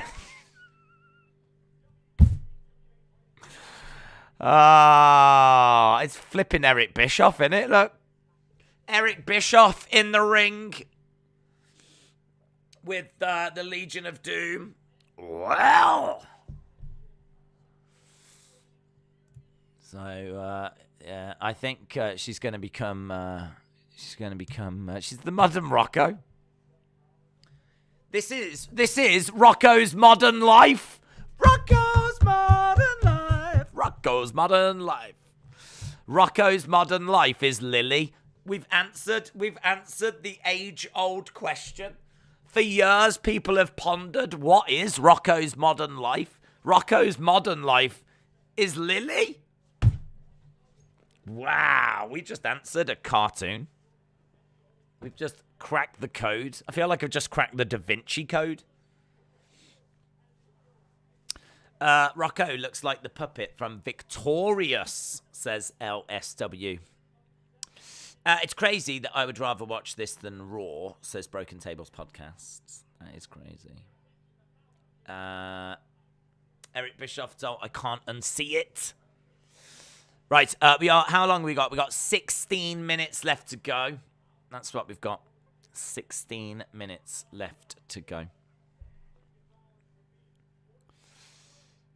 Yeah, apparently he wanted to make, like, Legion of Doom a bit more approachable, family-friendly, appealing to the kids. And that's what Lily will do for Alexa. Well, it's what Lily does for Alexa. You know, she's got a fan base, predominantly a younger fan base. And, Lily sells. There's no denying it. The doll sells. People buy the doll. People enjoy the doll, buy the doll. And that's fine. I ain't going to judge that. Because I'm someone that I like wrestling memorabilia, different items, not just t-shirts and figures, but like the quirky different things.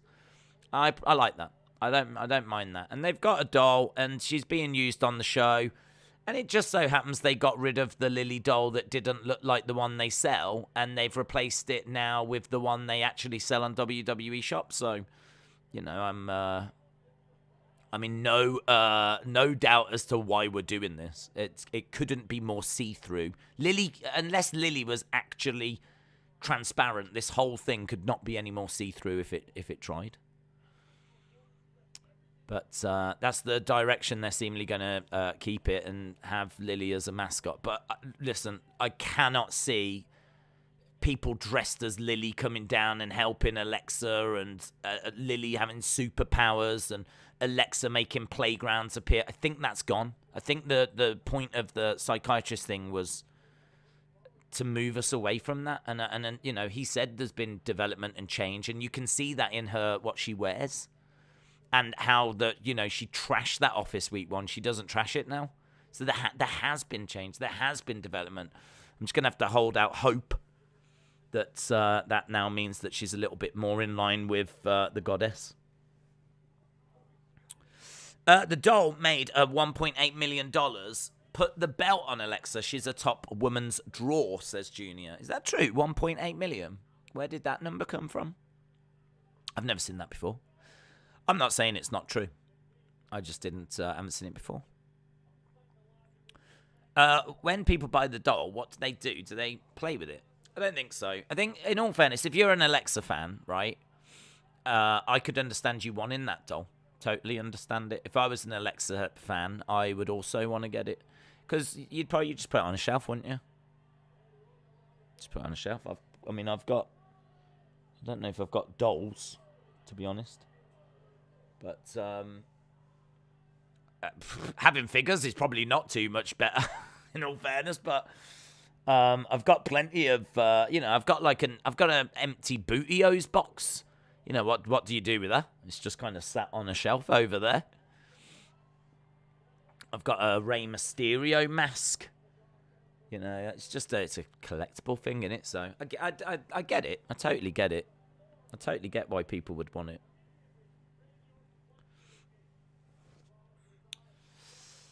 WWE having trouble deciding whether Seth and Owens are heel or face. It just changes every week. Alexa Bliss Gamer said Alexa Bliss is going to win the Raw Women's Championship at WrestleMania. Dark Angel said, what does anyone do with wrestling merch? Yeah, it just gathers dust in a way, doesn't it, really? If you're really into something, you want to get as close to it as possible, don't you? Suicide Dive as we go to commercial break. So, final commercial break of the show.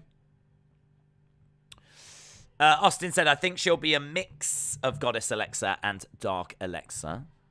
British Soundboard Prank said, salty tears from Alexa stands when Bianca wins the chamber. Philip said, I'm sorry, I wasn't trying to spam, just resends the same message. That's fine. That's not a problem. Liam said, my WrestleMania top match guesses, Brock versus Roman, Ronda versus Charlotte, Becky Alexa versus Bianca. That's a good shout. That's a good shout. It could be a multi-person match. You see, I think it's going to be Ronda, Charlotte, Sasha. Ronda, Charlotte, Sasha could be one triple threat, and maybe we get... I'm pretty confident it's going to be Becky, Bianca. I just wonder if they will add Alexa to it. Master Chief said the Bliss Lily doll did over $1 million.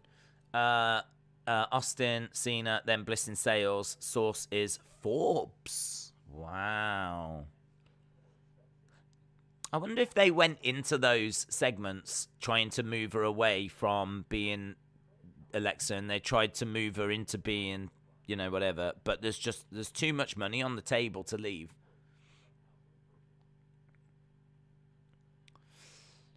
I think the Dark Goddess would make a good gimmick for Alexa, says Robert. Alexa Bliss versus Becky in a WrestleMania main event. Justice said the crowd are so split on Kevin Owens and Rollins, WWE doesn't know what to do. Stone Cold is the #1 men's merch seller, and Alexa is the #1 women's seller. Stone Cold Steve Austin is the #1 men's merch seller right now. Right now, Stone Cold is or is it Roman? I could believe Alexa being #1. I think she's got, I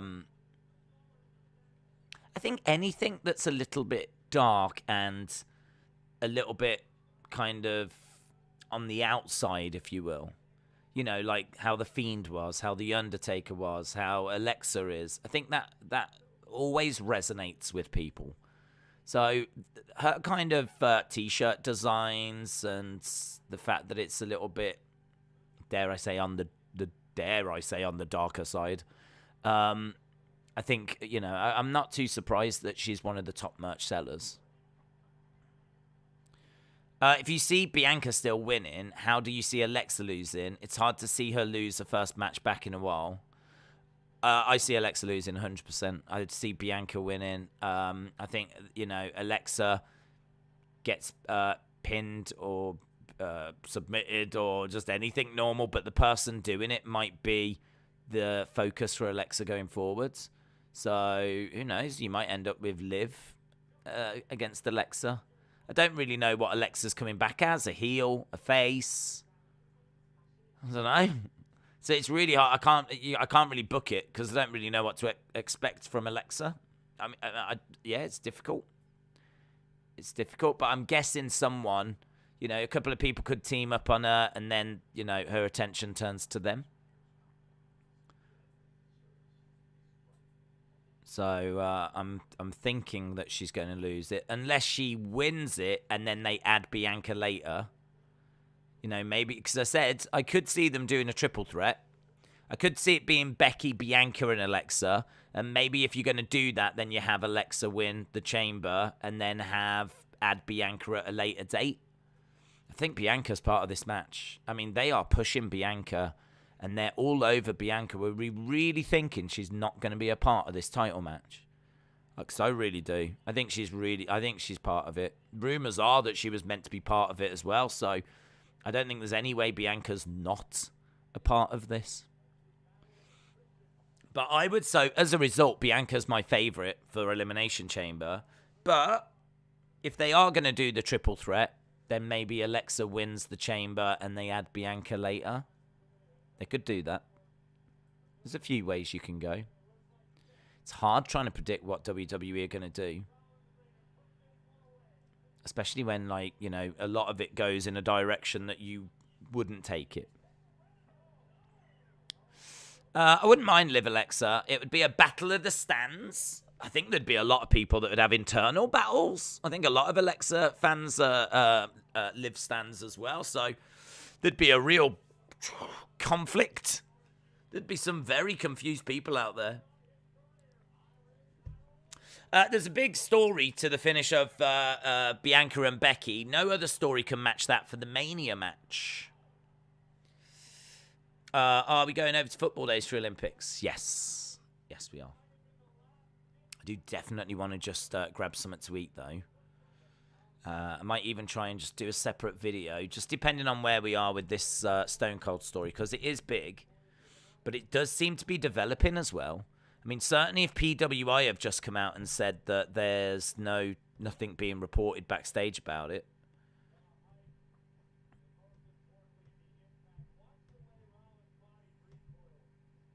I mean, I don't know if it's PWI that said it or who.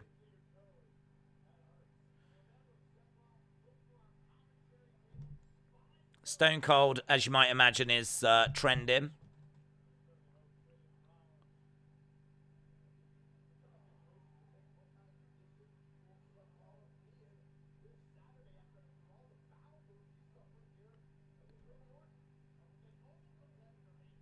I'm just looking to see if there is any mention of anything. I can only see the tweets all about.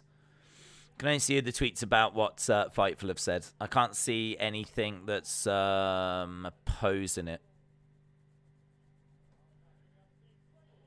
Don't know.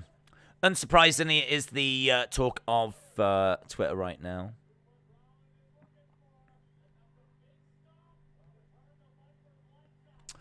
The single ladies bobsled event last night after the Super Bowl was pretty cool, said Justin. Shoulder up by Seth. We've got 5 minutes to go.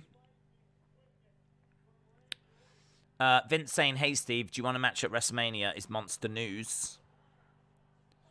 I wish WWE put more effort into the tag division. They have decent teams. They just don't use them correctly. Stone Cold, WWE top merch male. He's not even on TV. Is that from that Forbes article? I need to have a look at this Forbes article. If it's got a breakdown of all the top... if it's got all the top merch sellers and whatnot. It's got some interesting stuff in it. If anyone's got that article, can they... Oh, hang on. There's one here from the 14th of January. Oh, it won't let me read it.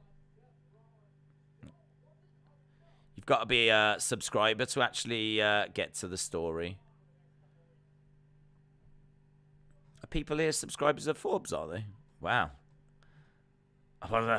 We've got Forbes subscribers. I suppose you don't need to be, do you? The story will do the rounds. Alexa Bliss reportedly sells more merchandise than anyone. Alexa and the Lily Doll are moving more merch than just about anyone in WWE. This was on the 14th of January.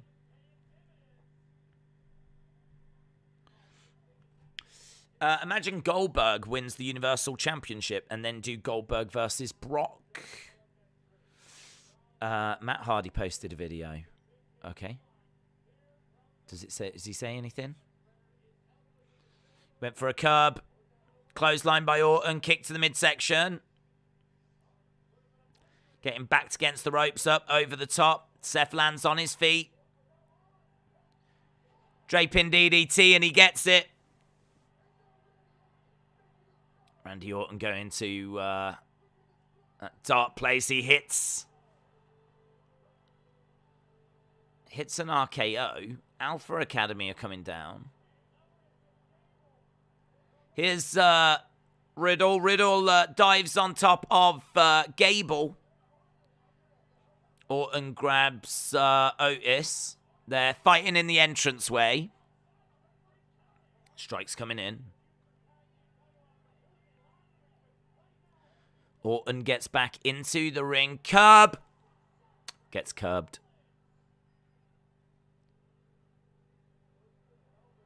Seth laughing away as Orton is curbed.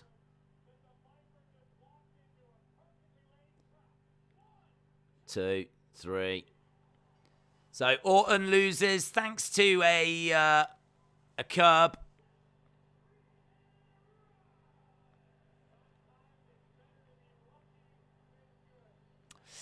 Matt said him and Jeff have got one last run.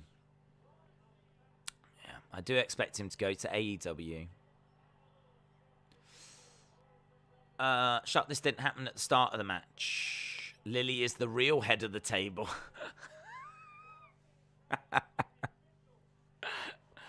Matt and Jeff said the Hardy Boys are back together. Okay, well, need an announcement that is in AEW then. If this is how it's being announced. Quite a bit of news doing the rounds tonight then. Alpha Academy and Riddle are the low point of every show at the moment, says British Soundboard Pranks. That's a rubbish ending, says Zoom Station. Good Raw, though, overall. And certainly if you take into account that it was a go-home. Wrestling is wild if Lily Doll is the top draw. I don't know that it's a top draw, but it is a top seller. Like the other competitors, but I'm really hoping that Rhea wins at the Chamber. I'm wearing her merch right now, says Abby. When is the last day of the Olympics? Last day of the Olympics is coming up this weekend, Saturday or Sunday, I believe.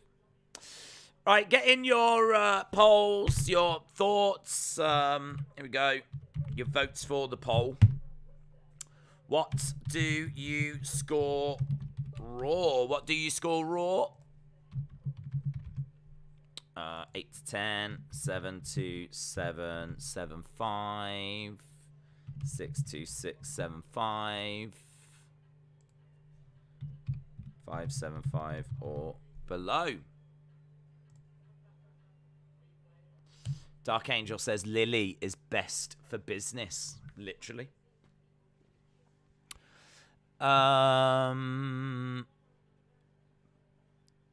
To Sunday, 10, 6, 9.7. Here they come. We're only going to stick around for a few minutes because I need to get over to the Olympic stream, but we can carry on conversations over there. That stream starting very soon, about 15 minutes or so, I think. So it might be a couple of minutes late if I can get it set up in time. But fire in your thoughts. Get your thoughts across. What do you think about the show? As soon as we get to about 1:50, we'll wrap it up. I know exactly what's going to happen. Kevin Owens will do a promo. Stone Cold will come out, stare down, and then Daniel Bryan comes out and we get a three-way at Mania. Dark Angel said it would be funny if Alexa told Roman to acknowledge Lily. Could see it happening, to be honest, if they're on the same brand. I can sadly see Lily being a part of storylines, and the doll's going to continue to sell. I don't know. I don't know what we're going to do. I don't know if it's going to run its course. Once you've bought one, you've got one. And it's got to be the Alexa stands that have, you know, maybe it's the kids. Perhaps there's just a massive kid audience that are really into it. I don't know. Matt says 8 out of 10. Best bit was Brock and Lita. Alexa, see you tomorrow. 625, 625, 7, 725. 6.75, 9.7. John says Alexa being the mystery woman wasn't much of a mystery. Out of 10. 8 out of 10. 6.75. 4.14. 675. Lily versus Stone Cold, says Ronnie. Hayden with a 7. Let him in with a 7. J14 with 6.25. I'm probably going to go with a 6.5, 6.75. I thought it was a good show. I thought it was fine. I mean, I didn't think it was great. I thought the gauntlet was really enjoyable. I thought the first Alexa segment was intriguing. But yeah, there was some stuff on here we didn't need. And maybe I'd go 7. The Dana thing was nice. It's better finish than just an RKO, says Outlaws. Austin's at a 7. Legend Killer's at a 7. We're at 144. My score goes down to a 7.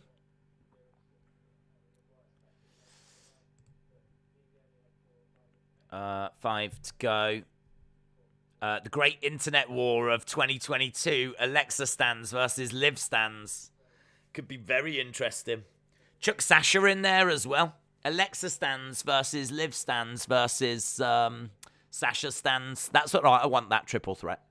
I want that triple threat. Sasha versus Liv versus Alexa. If there's a god, then I get that match. Gauntlet was the highlight of the night. Right, here we go. One more vote to go. And then, as we said, we'll end the poll. There we go. We'll see what people have voted. I'm leaning to a 7. There we go. I wondered why it wasn't going. 7 to 7, 7.5, 33%. 6 to 6, 7.5, 27%. 8 to 10, 26%. 5.75 or below, 11%. Right, awesome, guys. Appreciate the support. I'm going to go over to the Olympics. Good for a go home. And obviously, we move forward to... we've got SmackDown, we've got NXT, but we do have Elimination Chamber coming up as well. So I'll be over at the Olympics. If people want to chat about what we saw tonight or where things are going, I'm quite happy to do that. Yeah, if not, I'll see you at some point. So appreciate the support. Bye for now.